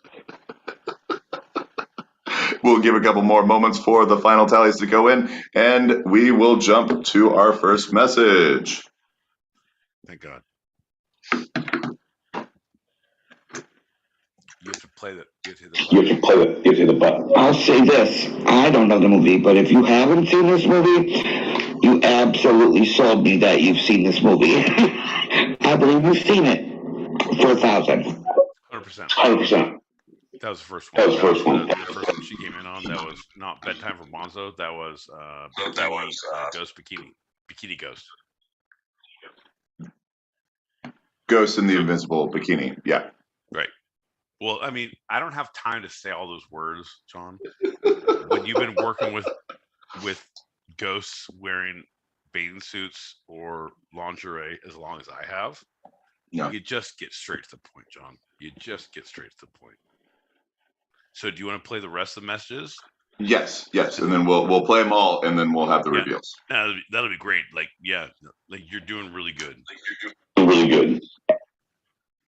I'm leaving messages in both your DMs here for my answer.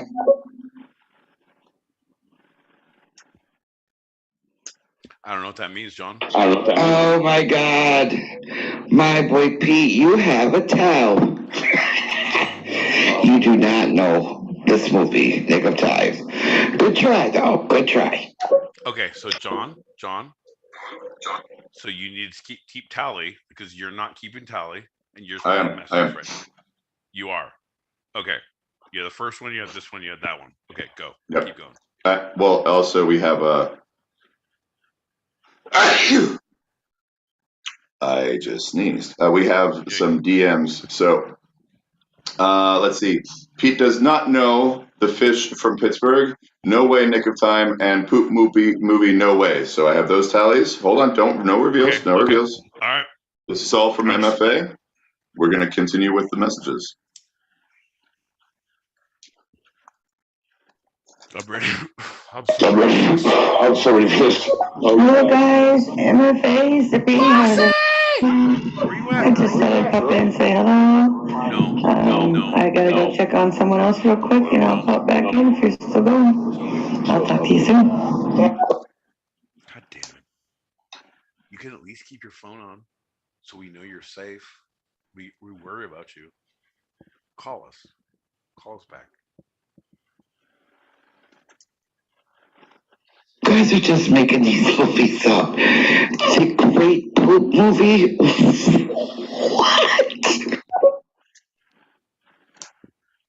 So that was. It was the American poop movie. The American poop. Yeah. The American. So, does that, when she naysays, does that count for me or you? I'm just asking. Apparently, she's saying that I'm making these movies up, which is definitely not part of the game. Not true. All these are certified one episode movies. So that's poop movie's my vote. I get a poop vote from MFA. Okay, cool. Keep going. I tried using those numbers and it said failed to send, so I've been DMing you.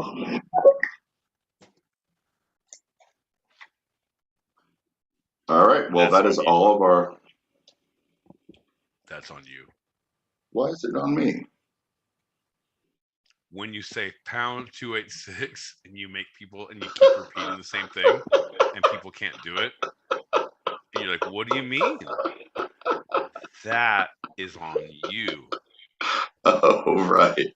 Maybe I shouldn't say you should text into these numbers. Right. You understand? So that is on you. Folks, this is a time when we should talk about John's alcohol intake, and it doesn't lend itself to the show, but we also do more shots when we have those realizations, because fuck that shit. Who cares? And so the final tally is the Ghost in the Invisible Bikini. 1 vote for Yes, You Know It. And then the other movies, The Fish That Saved Pittsburgh, Nick of Time, and the American Poop Movie, all votes no. So should I give, because first there was one before Ghost of Bikini. Bedtime for Bonzo, 1951. So first off, we didn't get any votes there. Bedtime for Bonzo, I know that one. Right. Ghost in Bikini, I have no idea. No clue. Not a goddamn clue. The connection to MST 3TK, T3K. MST3K, right? Yeah. That was what saved me. Yeah. It's gonna be great. I have another follow up after this. Next movie. The Fish That Saved Pittsburgh, 79. Fish That Saved Pittsburgh. I'm actually a pescatarian. I don't know if many people knew this, and I did not know this movie at all. So, Ghost, incorrect. You fooled him. You fooled him, my boy Pete. You fooled him. Whereas the Fish That Saved Pittsburgh, that was correctly guessed that you had no idea. Next one, Nick of Time. Okay, you sons of bitches. I promise you, I know this movie so well. It is Johnny Depp. It does take place in a weird, he's at CES. He's at some weird corporate thing where he only has 6 hours. Like, oh, there's gonna be a talk here, and you're gonna go to the stairwell here. But he has to be in a building. It's so stupid and awful, and his hair is bad, and his glasses are not good. I'm correct. And with the vote no, that's another point for my boy Pete. Fuck yes! God damn! What is this shit? Final one, The American Poop Movie, which was believed to be a made-up movie, but is in fact a 2006 instant classic. Right. No, you already, because you needed to shine on yourself, you should have said 2006 movie, which some say it's a made-up movie. You don't have to say, because I get to say if I know it or if I don't, because you've already said it's a real movie. You already said it's an instant classic. You already won by saying, yep, it's a thing. People poop. Comedians do it. Instant classic. See how you took that thunder? Well, MFA said that she didn't even think it was a real movie. I was confirming that it is. And the reveal 100%, is... 100%. My boy Pete? 100%. I understand what she said, but I need to understand that you understand how information works back and forth. When you say something, it's like, okay, we're not going to say who the suspect is, but he is on the loose. You don't get to say, I'm trying to help you. I adore you. It's a real movie. It is about comedians talking about poop. As John said previously, it's an instant classic. It is a real movie because he gave 2 of my punchlines away. It is about poop. It is comedians talking about poop. John, we're going to learn together or we're going to fucking drown together, bro. And I promise you, you will drown before me. I will use you as a fucking buoy. I promise you. Just to clarify, you actually did see the movie, yes? Yes, it has the Sklar brothers in it. That is the reason I saw it, because the Sklar brothers were piping this up, and they did a whole poop thing, and I had heard their poop routine in their stand-up because I watched. You fuck, John. I get very upset at you. I'm trying to curse at you. No. I take it back. I'm trying to use the F word when I curse at you, you son of a bitch. I can say, you piece of shit. I can say,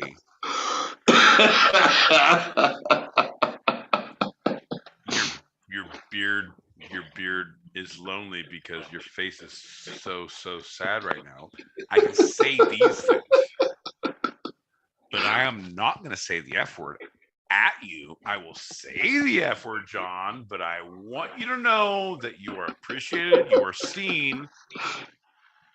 All of your face, like literally all of your, like, holy shit. Folks, if you can't believe the amount of face you're seeing from John L. Peacock, if you like the face you've seen, make sure to subscribe and like and hit that alert button, because we're live every Thursday on the YouTube. If we're on the stereo streets, hit that button above you.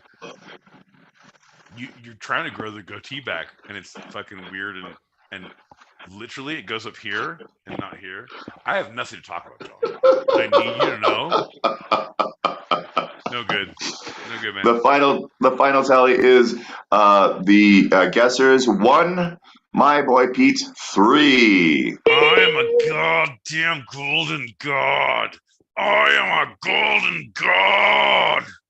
You guys, fuck with me on movies. I promise you I will send you your little hovels. Spanking that ass. Spanking that ass. Spanking that ass. All right. I know we should definitely be talking about John's intake level, but I feel like we should also be talking about John's weed intake level. Smoke weed every day. Hi, it's your boy, it's Cobra. What do you do, yo? The rest of it, enjoy the beauty of the fun and the serious. I love that. It's kind of like the play on the Young and the Restless. I don't know what you guys do on Thursdays. Anyways, thank you, man. Hope you're having a great show. Love it. Love seeing you guys on the visuals on YouTube. Make sure you guys follow these guys, whoever's listening. Follow these guys, subscribe, hit the like button, set the alerts, tell people Fresh for religion. That's my man right there. It's like, because when he went on like the Young and the Restless, like sands through an hourglass, red stereo ranger, so are the two-sided pod days of our lives. I like, if John keeps up with his bullshit, I'm gonna send him to the general hospital. That's a joke.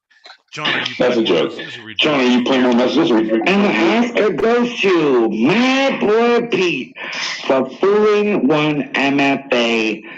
You. Maybe you don't have a towel. Maybe you did that on purpose just to throw me off. You beautiful bastard. That was for You're you. so smart. This game's fun. That was for you. Just so you know, like anyone who's not watching the YouTube live, I just gave little MFA a you're welcome side boob. So log on to our YouTube, see the side boob. You're welcome. John, play the next message.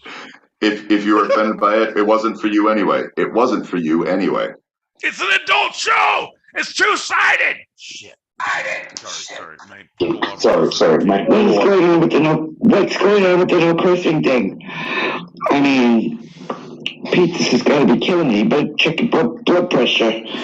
Why can't you swear? Why ain't you cutting down on the swearing? MFA wants to know. The more you know. The less we're gonna tell you. Because the thing is, John's mom and I have really tried to excel our relationship, and she doesn't like to listen to my shows when I curse.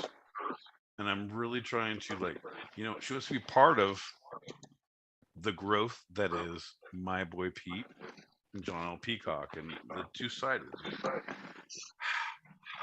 When I say fuck, shit, cunt, bitch, ass, dick, balls, fucker, she doesn't like to listen. But, however, I say pooper, darn, canned fruit, flowers, nobody likes them. And she's like, I'll listen to that. It's a very, very tit-a-tat trade-off. That's right. But your mom's great. Wait a minute. You're handing out ass spankings now? Where do I sign up? Hook me up, my boy Pete. I've been a bad girl. I need a spanking. Gotta be at least this tall to ride that ride. Hold up now. Shit.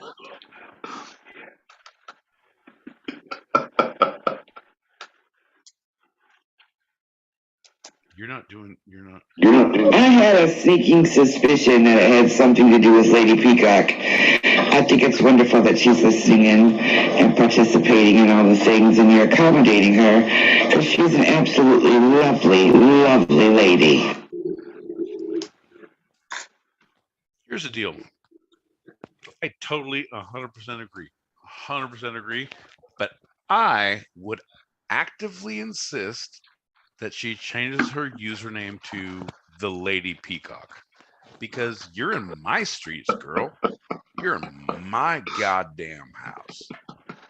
Like, yeah, you're yourself. You can do your thing, because we will have all your links. We will quantify, qualify, clarify everything you need in the world. But you are the Lady Peacock.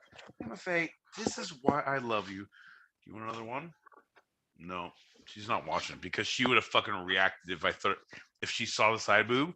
She would have reacted. She wasn't watching. You know what? Probably playing Fortnite. You're probably having a good time. I'm probably just making a lot of people very uncomfortable on the internet. That's very okay. But you call me, there's spankings and side boobs to be had all over the place. That's a lie. That's a lie. We're just here to pander. We're here to pander. Well, I call this our final segment of the episode. Nice, man. Is this a fun one? This is the fun one. This is the one where we have fun instead of being like bullshit. Now I have to join the fucking Foreign Legion because. Okay, fair enough. I'm 100% with that.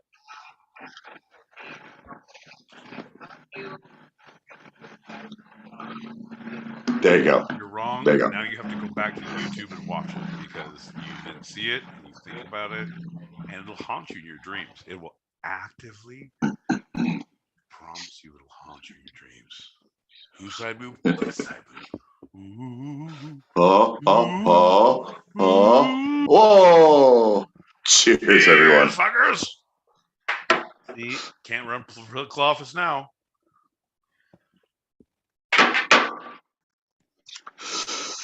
We're going to talk about road trips. Okay. Oh, shit. Are we really? Yeah. How much time do we have? No, John, because this is the fun one, and now I'm a little bit. I'll be honest. I think I might not be able to pass a sobriety checkpoint test. I think I might be in the black. I think I might be naysaying of the naysayers of saying of the alcohol content. However, if you have a few hours, I have. Just with you and me, I have 2 fucking road trips that I can talk for hours about. I wrote a small children's book that was banned from Florida. I take it back. I digress. I'll let you talk first. Road trips. Go on, John. What do we got to go? Something, as you can already tell, both my boy Pete and myself enjoy. The open road. It invokes a sense in us a sense of wonder and longing. In books and movies, the road makes for the perfect literary device, right? Mirroring a character's quest for freedom, spiritual fulfillment, or success, while naturally guiding the narrative toward a climax. In real life, it usually is under the guise of a fun activity, but with the layers of reasons to head to the open road that range from the need for discovery, adventure, expansion, or even escape.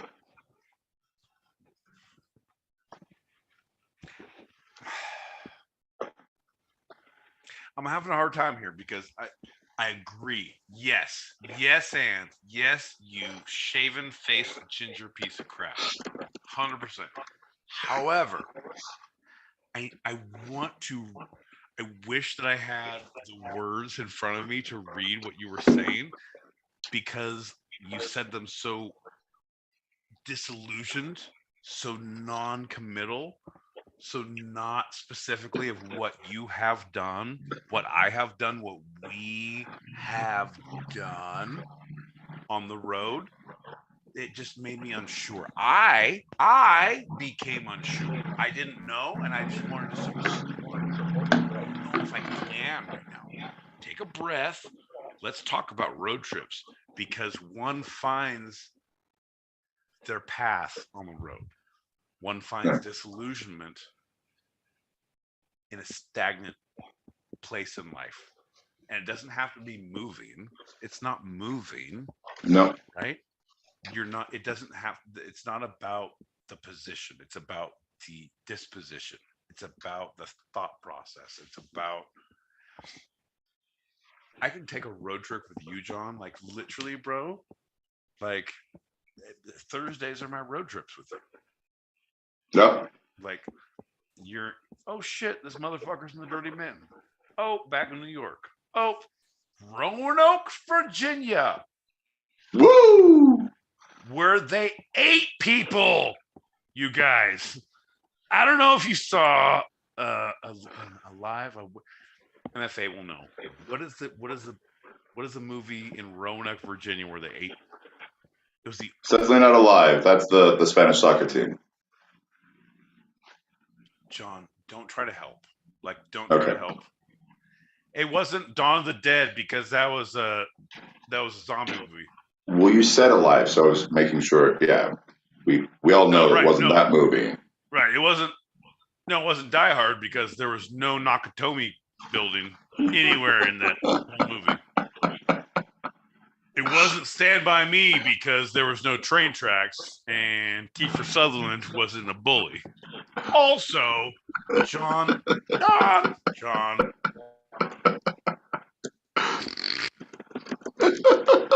Road trips are special, bro. But I need you to know, I need you to understand, when you have your, I'm going to tell you what I'm going to tell you. I'm going to tell you what I told you. The most important thing in that whole construct is I'm going to tell you what I'm going to tell you. Right. All the rest, you can mush mouth it up. As long as you have 2 hit points at the end, you can mush mouth beat. But you have to hit the beginning, baby. I'm with you. I adore you. I support you. I know you know this shit. John, road trips are an expanse of our minds. They are the belief that we can do something else. We can be somewhere else. We can be someone else. Right. I am moving to a new town, and I'm thinking differently about my life. This is a road trip. It can be an overnight stay in goddamn Queens, New York from John in Brooklyn. It can be my boy Pete in fucking Southern California to having an overnight in Northern California. And it's like, this is crazy because there's a lot of more trees here. We all have different experiences, right? Right. So I'm saying the ideas of road trips are not only you're going from place to place, you're not having those specifics, but you're having the emotional, the mental idea of a change, of an idea of respite, right? So literally the words you said, and I want you to, that was what we were talking about, of like how to talk about that. If you could send me that, if I could read that as spoken word, like Henry Rollins. John, I'm letting you know, man. I feel like you just need to take a breath and pretend you're on stage instead of you're drunk on Zoom, on stereo, on YouTube. All right. Well, let's look at what the focus that I'm looking at with road trips is the symbols within them and how they permeated within our pop culture. Really, because it's so much. A brief literary overview, and then a lot of the movies that have been highly influenced by these symbols of the open road. It holds a persuasive allure that we all know in America, especially, right? Hey man, 100%. I'm just trying to get to the next county, so I'm just trying to get to the open road and see, like, oh, you'll pick me up? I'll ride in the back. Cool, bro. Let's road trip. Nice. Right. So the hitchhiker, the horizon stretched out before you. The God damn, did I radio hit the blaring. I did it first. You got to give me credit for that, John. I picked up with the hitchhiker and you didn't give me shit. Fuck you, John. You guys, anyone who knows this, John, that was brilliant. And you're brilliant. And I feel like we're on the same wavelength. Like, we're doing. I feel like you know that I know capoeira, but you're countering with hemagripa. Yes. Of course. I said a hemagripa. Right. It's like the Brazilian dance of fighting. Like, I feel like if we're on the same page right now, John, if you stay in tune right now, I'm saying what you're saying what I'm saying, and don't get upset because your face is hollow and puffy like you've been stung by a goddamn bee. Don't be afraid by that. Let's stay on tune, okay?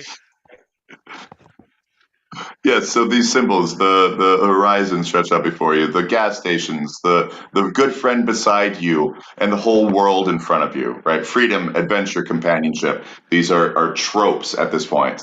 It's a classically American adventure that has made for storytelling for centuries, really, if we look at it in the broader picture. Okay, so goddamn, you have so much. Again, I should not try. Your mom asked me not to curse. My mom said you're a great back massage giver, and I tried to.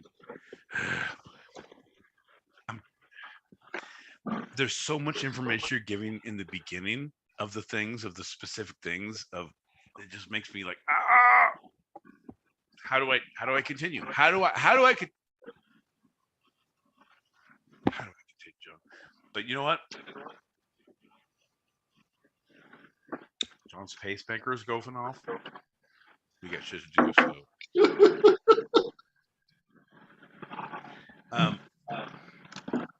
No, but it is the idea of the open road of the idea. But God, you're such a good writer, folks. If you like John's writing, because we are selling his small little soliloquies, his little things that we hear so brilliantly on the Two-Sided Pod. We are putting them on postcards. I have been doing watercolors, and so I do watercolors of just random things, like maybe an infection, or maybe like a riot at a beach, or maybe a scab, and it's all watercolor. And then we have John's words on the back, and we sell those out. They're $2,800. John, you can send those to PO Box Two-Sided Pod at gmail.com. That's PO Box Two-Sided Pod at gmail.com. Pound 942. John, you don't say words like that, because people send things, and now all of a sudden we're in trouble for things. John, again, my favorite and my worst.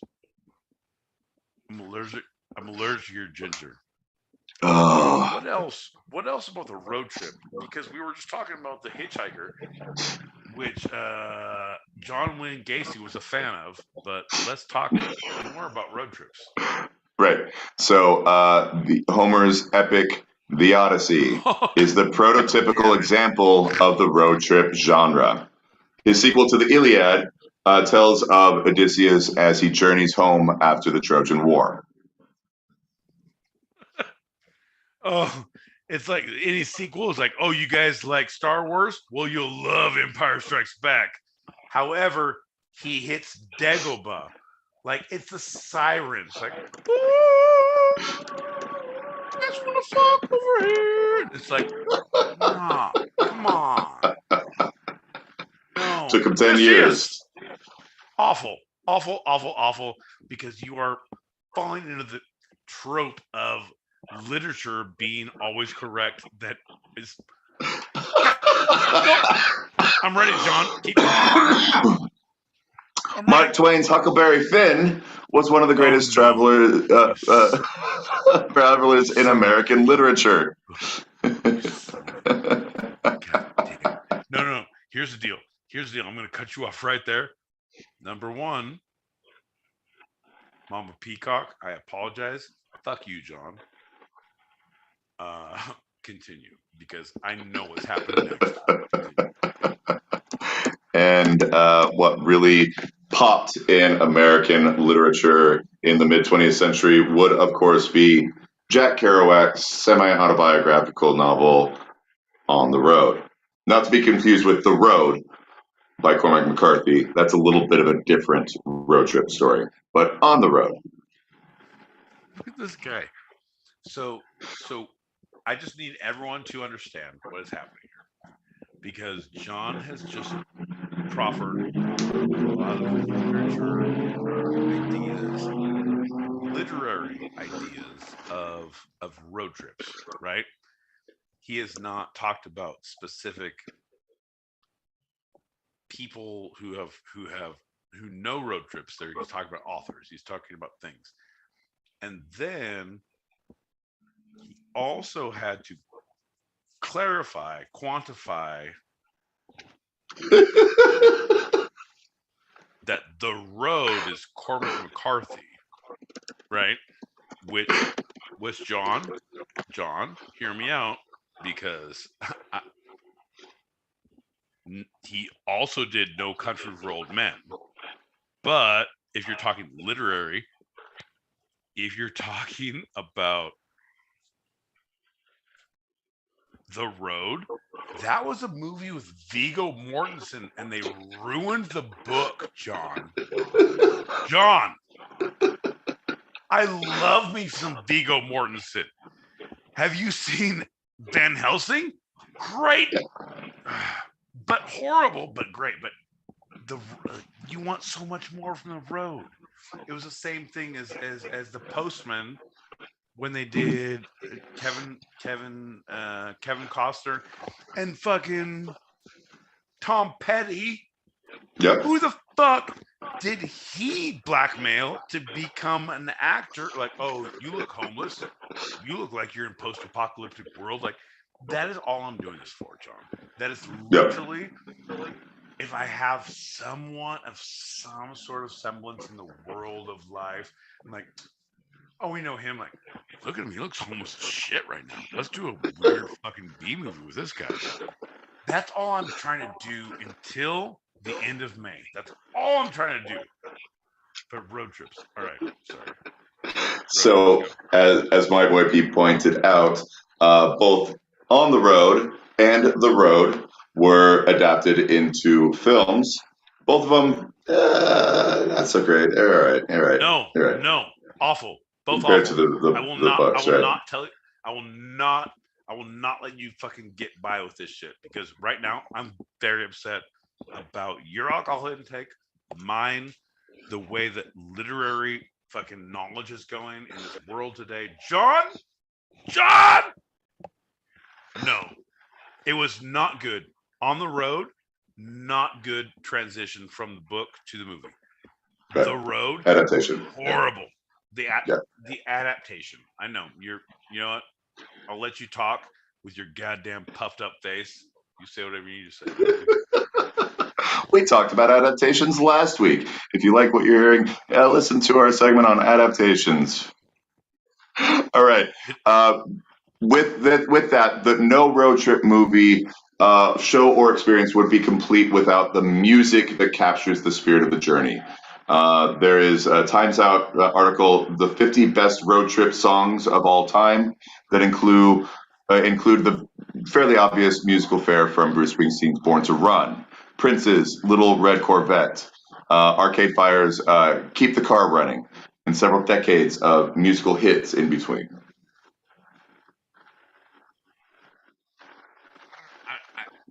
actively don't know what you want from me at this point, John, because I feel like this is just such a throwaway bullshit from you. Like, road trips have music. Music is Arcade Fire. Like, if you actively said Bruce Springsteen, Arcade Fire, like, literally Prince.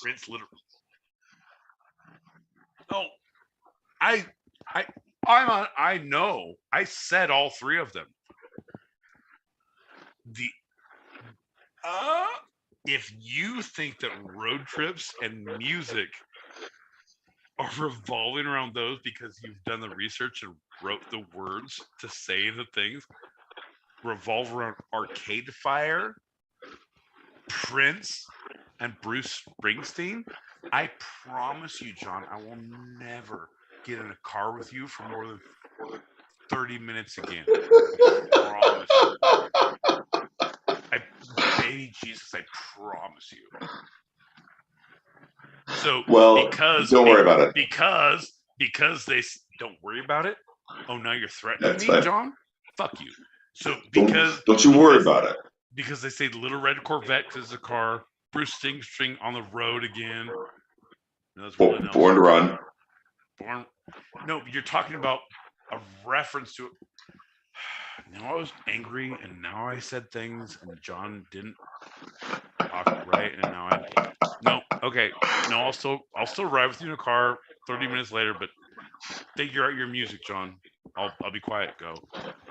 So I'm just going to throw out some of the most iconic American road trip films, and then we'll wrap that part up. We'll talk a little bit about the road trips we've shared and get out of the segment. What do you think? I think this is the one.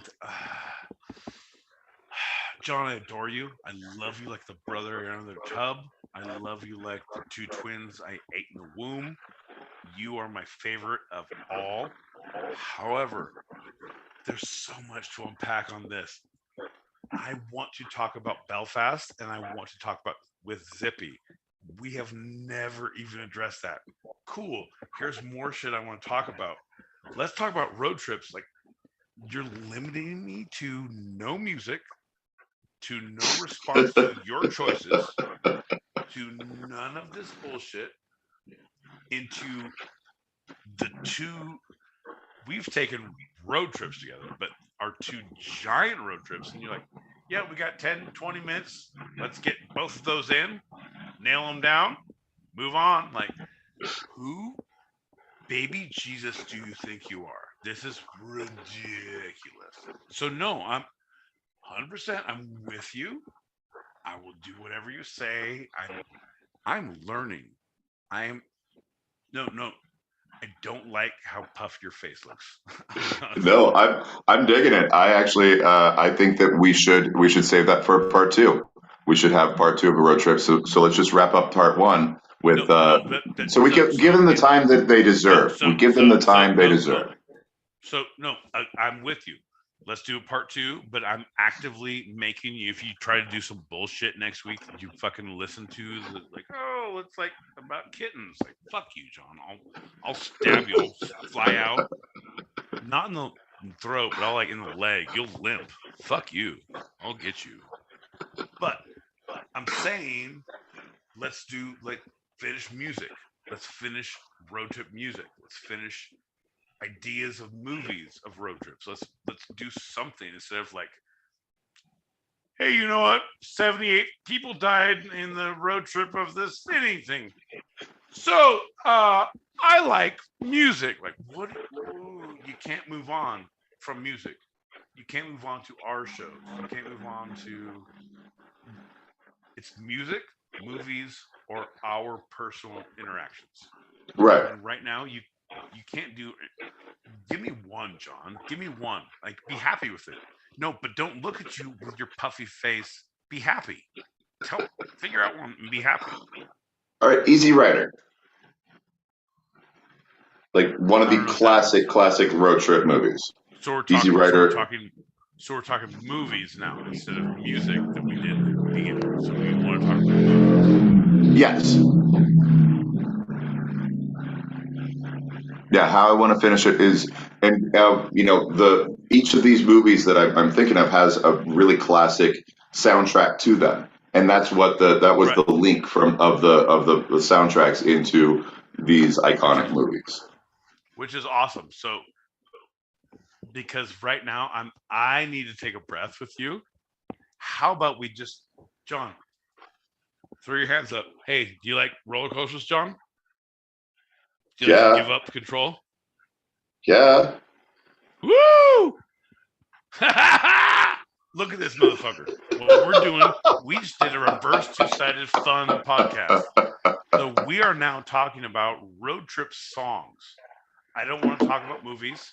I don't want to talk about Okay. movies of people who have lived things. We're not talking about road trips we have had. We're talking about music. What is the best song, John? Because right now, you only want 10 minutes out of me. And you're going to talk movies and you're going to get 10 minutes out of me. Fuck you, John. I'm getting 10 minutes out of you out of music. And then you can hang up and we can go over to goddamn business and take part 2 next week. You're welcome, folks, because we're here on two-sidedpod at gmail.com. That's TWO-sidedpod at gmail.com. Every Thursday, every Tuesday, 5 p.m. Pacific, 8 p.m. Eastern. We are on YouTube, on Spotify. We are on Apple Podcasts. We are on Farmers Only. We are on Fans, not your mom's friend, but your fans only. You can now rate us. You can like us on. If you go to John's house in Brooklyn, you can actually put a sticker like "I don't like you" on your house.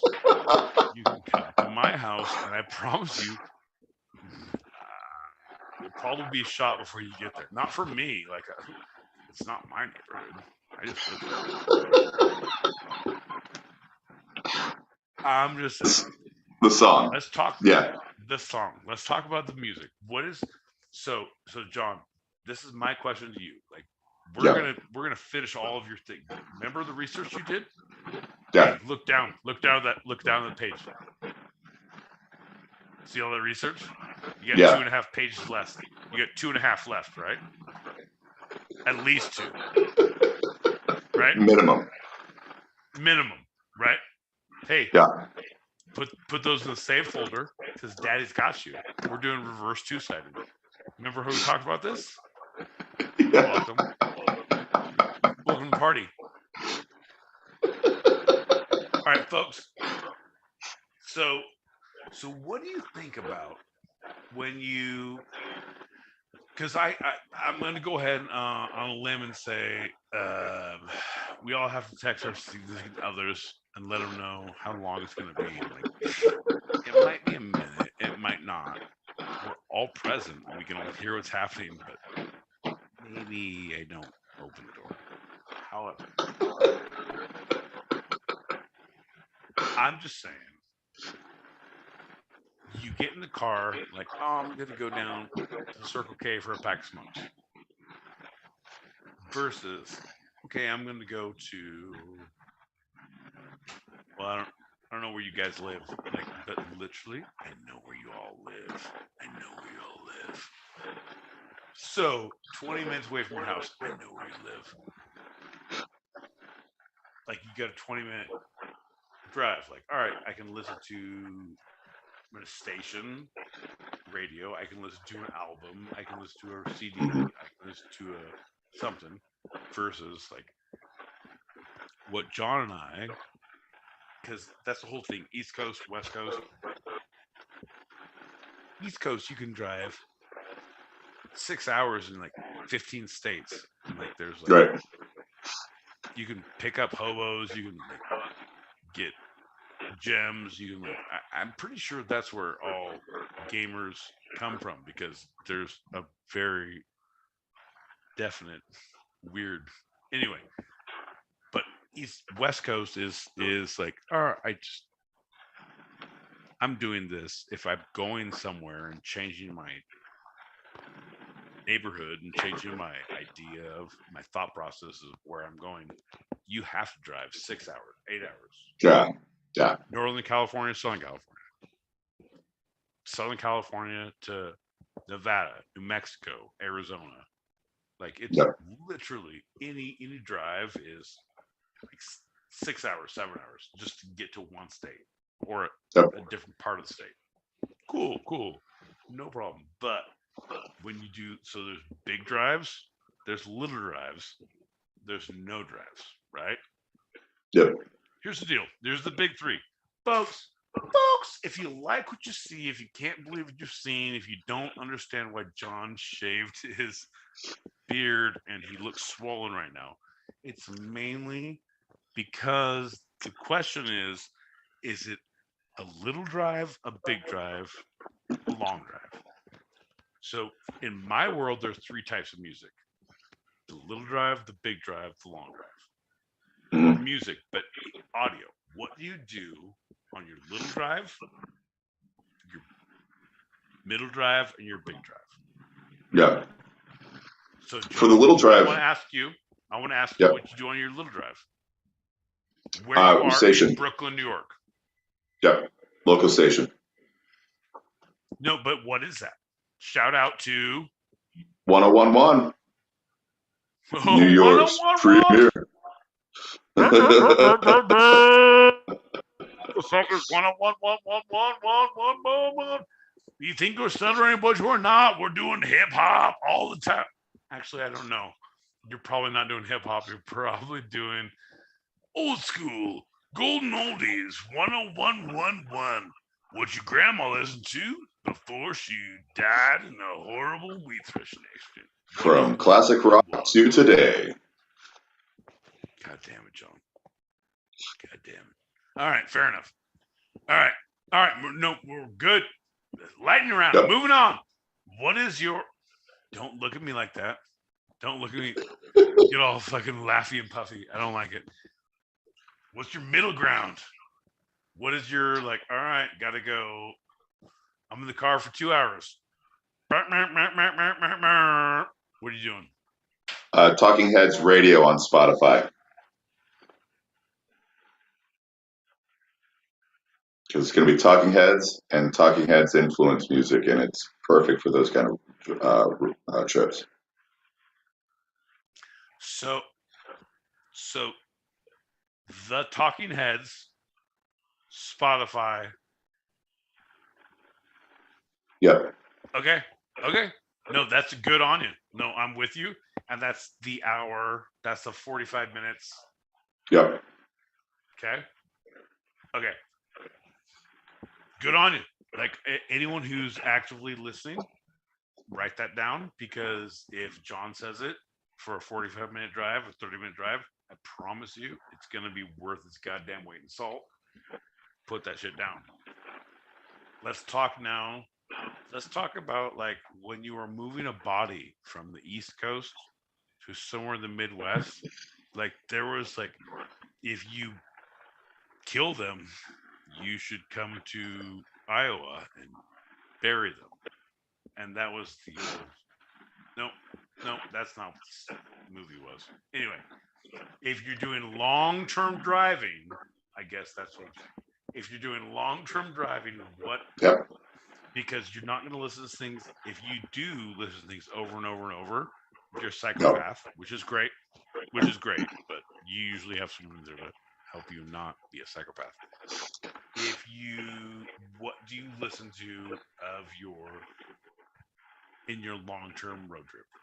Yeah, that's when I get into albums. That's when I start doing full albums. Back in the day, I had a big CD collection. I would bring those. That would be my thing. Now it's the same thing, but it's Spotify, so it's not the rando, whatever algorithm they're throwing at me. I'm going to listen to This Desert Life from Counting Crows, or CCR's Greatest Hits, or Bob Marley's Legend, Dylan's Blood on the Tracks. Like, that's a good one. That's a really good one for road trips. That's a really good one. So I guess my next question is, if you can go ahead and give us your Spotify premium password to all of our hardcore listeners and me, So we also can enjoy what you do when you cross country with your swollen ass face, you piece of shit.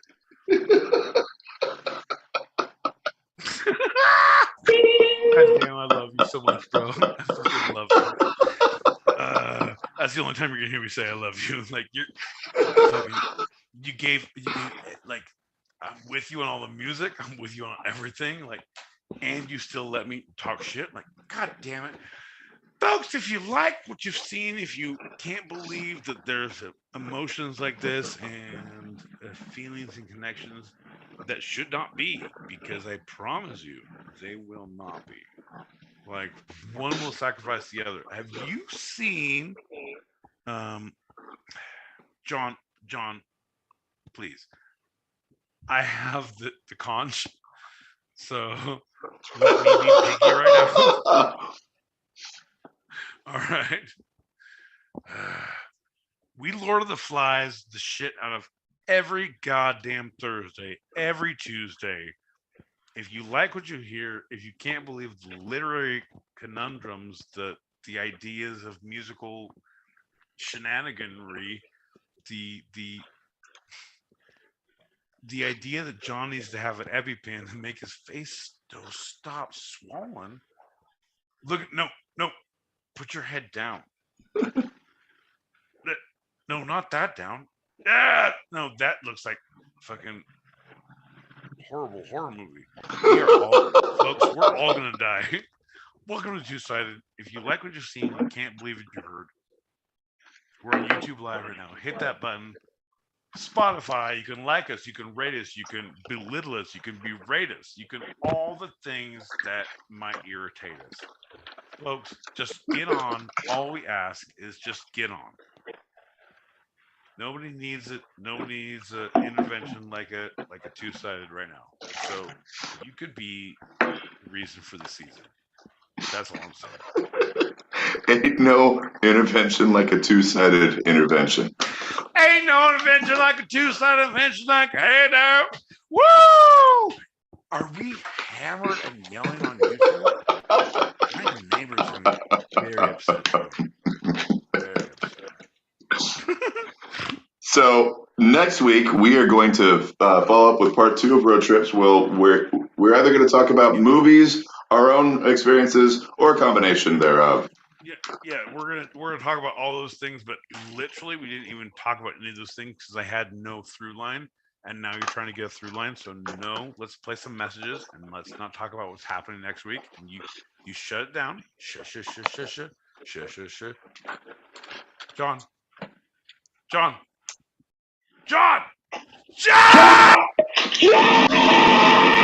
I know they did an American Horror Story in Roanoke, Cruella, I mean, I've seen a bunch of movies that center around that. I'm not sure what you're talking about. Yes.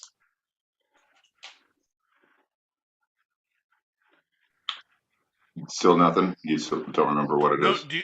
No. At this point, like I realize that your plane of things is like 5 seconds, 12 seconds behind mine. So you just like disregard me for 12 seconds. Like, so you don't play any messages anymore. How about that? Okay, you go for it. Hey, nope. Yeah, nope. Stop looking down. And that means any text messages you don't respond to either. Stay here. Ready? Perfect. Nailed it. Shut it down. Shut.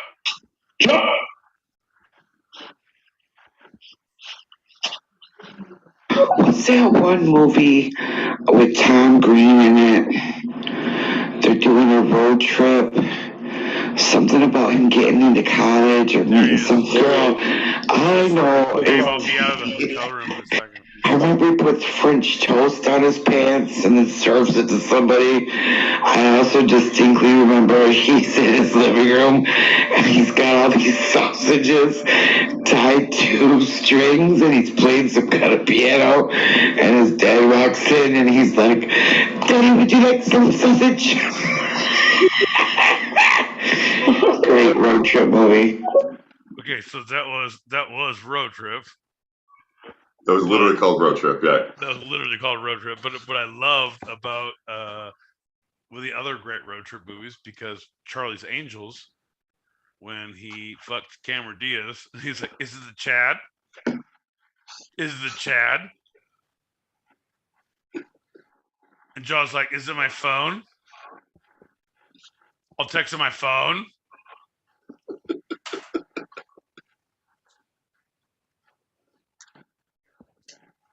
It starts with a fucking road trip right in the beginning. Some guy driving through the desert with Cool Whip in his hair. Oh, yeah. Who drives a Cool Whip in their hair anyway? Jeez. Well, I mean, it wasn't.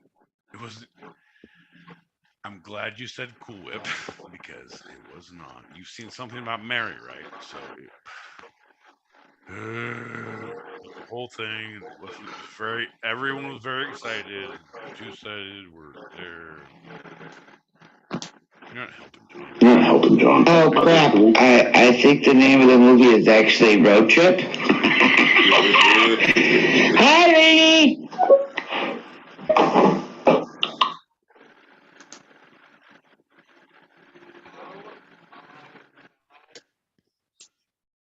Circle K's there too. I feel connected, Pete.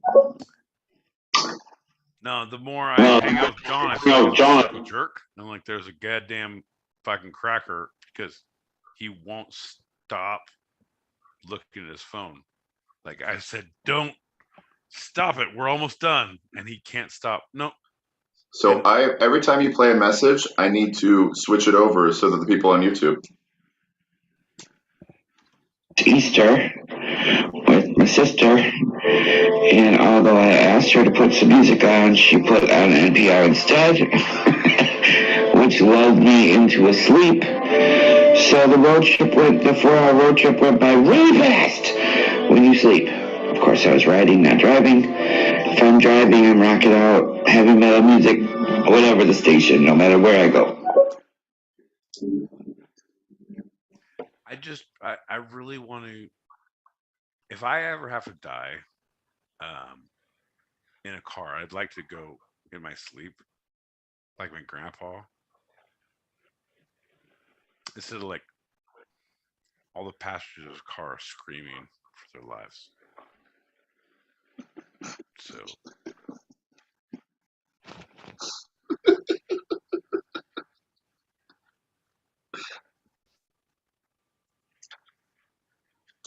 what are you looking at, John? Someone told them was the message that they found like written on a tree or something when they came back and saw the plane was destroyed and all the people were missing. Exactly. Someone knows the movie I'm talking about, and someone picks up on a goddamn putting down. So let's go to Salem after we're here in Roanoke, and let's hit all the places where bad shit happened, folks. If you actually, fuck. Okay. So John, here's the deal. Ready? Yeah. Truth bomb time. Ready? Yeah. I need a partner who's down to fucking clown. You have a partner who's down to clown. Yeah, fuck it. Let's go to Roanoke. Whatever. And I feel like just me saying Salem, I feel like your partner will be down to go to Salem. Fuck it. I don't know, but I'm not sure. Salem, Virginia is the next town over. John, you're not listening to me. You're not listening to me. You again have to fucking clarify, quantify. No, sir. I'm just letting you know. Like, I just need a partner who's down to clown. Like, yes, and Roanoke. And here's the thing. Yes, and Salem. That's awful. Okie dokie, artichoke. Like, and down to there's nothing in it for you. Like, I'm being honest. Like, anywho's, I'm recording this now for my Tinder profile, so I'm letting you know. There's nothing in it for you, but road trips are where it's at, man. Someone who leans in and says yes and for fucking road trips. I don't give a shit what you think about life. I don't give a shit about that. If you're down to clown on a road trip, we are both in a new territory. Yep. Yes, and if you can stay with that, like, God damn. Well, we did direct The Crucible, and I'm low-key obsessed with all things witches, so I'm basically always down to go to Salem. LOL. You need to. You totally need to go to Salem. Like, because I was telling John about Roanoke it's dirty. It's awful. It's the same thing as Salem. It's the same fucked up shit with those ideas, because there was the clan who the group who came and disappeared. Like she said it. She knew it, and I'm the one who's not knowing it. And she anyway. Well, and we've taken up when we directed The Crucible, we took a busload of high school students to Salem, Massachusetts, for a field trip that we created. Yeah, that's awful. But like the whole thing is, I guess the takeaway on that is, folks, that anyone can write a grant and do anything they want, even if they're not qualified. The less you know. Welcome to the party. Buy our fanny packs. The less you know, fanny packs. Well, the sources for this episode. No, John, I'm not done yet. I adore you, you piece of shit. I adore you. I want you to know all my vitriol, all my anger, and your puffy face has led me to say, grow a beard, and I adore you. Continue with your fucking ideas of things. Continue, sir. Our first segment, Britannica, militarytimes.com, the foreignlegion.info, and legionrecruit.com, FAQs, frequently asked questions. For our final segment, bbc.com, funko, funko.com, Newsweek, and blog route66tours.com.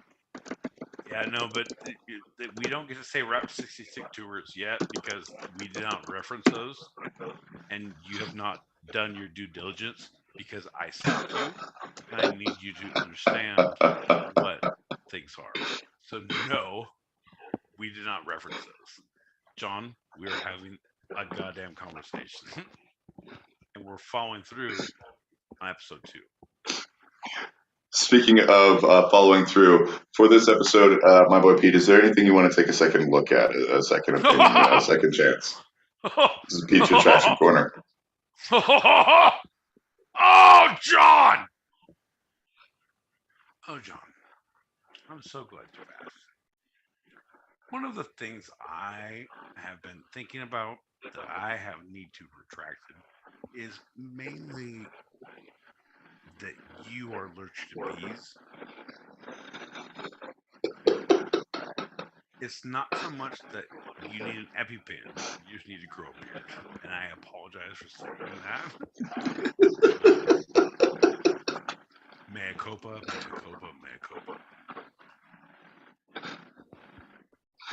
That's been another edition of Pete's Retraction Corner.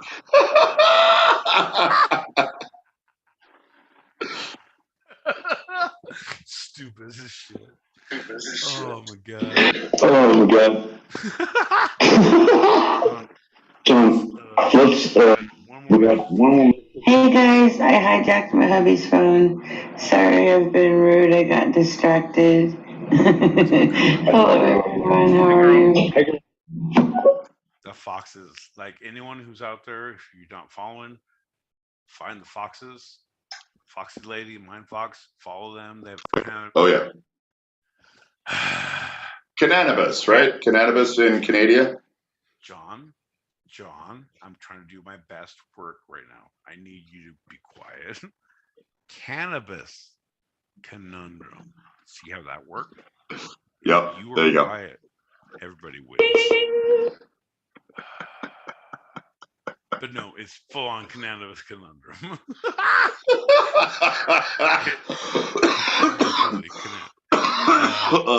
Follow the foxes, Foxy Lady. Good on you, girl. Mind Fox, my man, that is my fucking boy right there.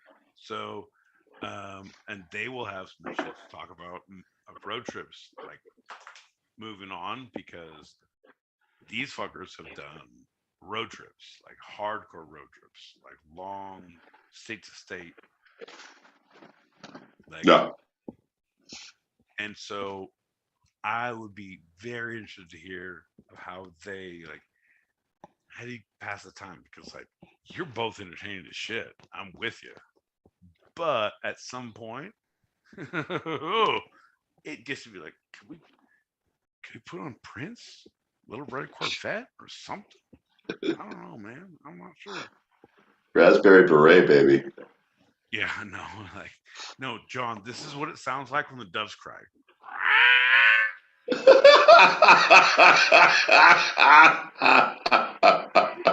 That's a dove cry right there. I promise you.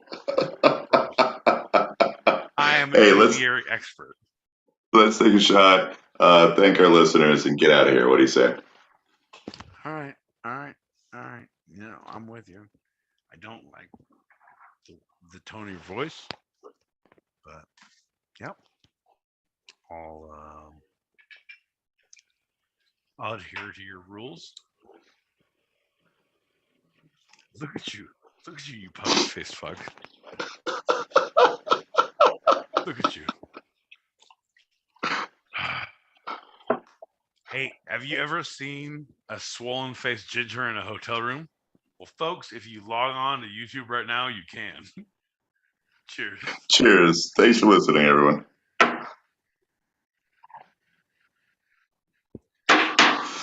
We have our open chat show on stereo every Tuesday, same time as tonight. So if you want to join us or you want to throw some topics out there, email twosidedpod@gmail.com. That's TWO, sidedpod@gmail.com. And remember to join us on stereo in the green room right now, starting on the hour, so in about 3 minutes for our after show wind down. That's a wrap for tonight. I'm John Peacock, normally in Brooklyn, New York, but currently in Roanoke, Virginia. And I'm Michael Heaton, Southern California, and I stutter as well in Southern California.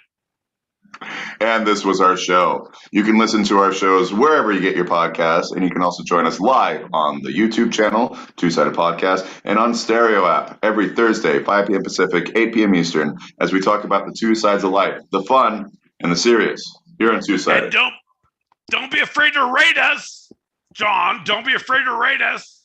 Fair enough. He's saying rate, R-A-T-E, R-A-T-E. Don't be afraid to rate us. Thank you all for listening. Yeah. Didgeridoo, go to you. How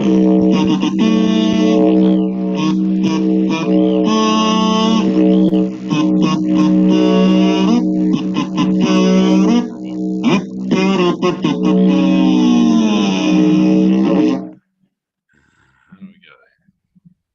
Yeah, that's awesome.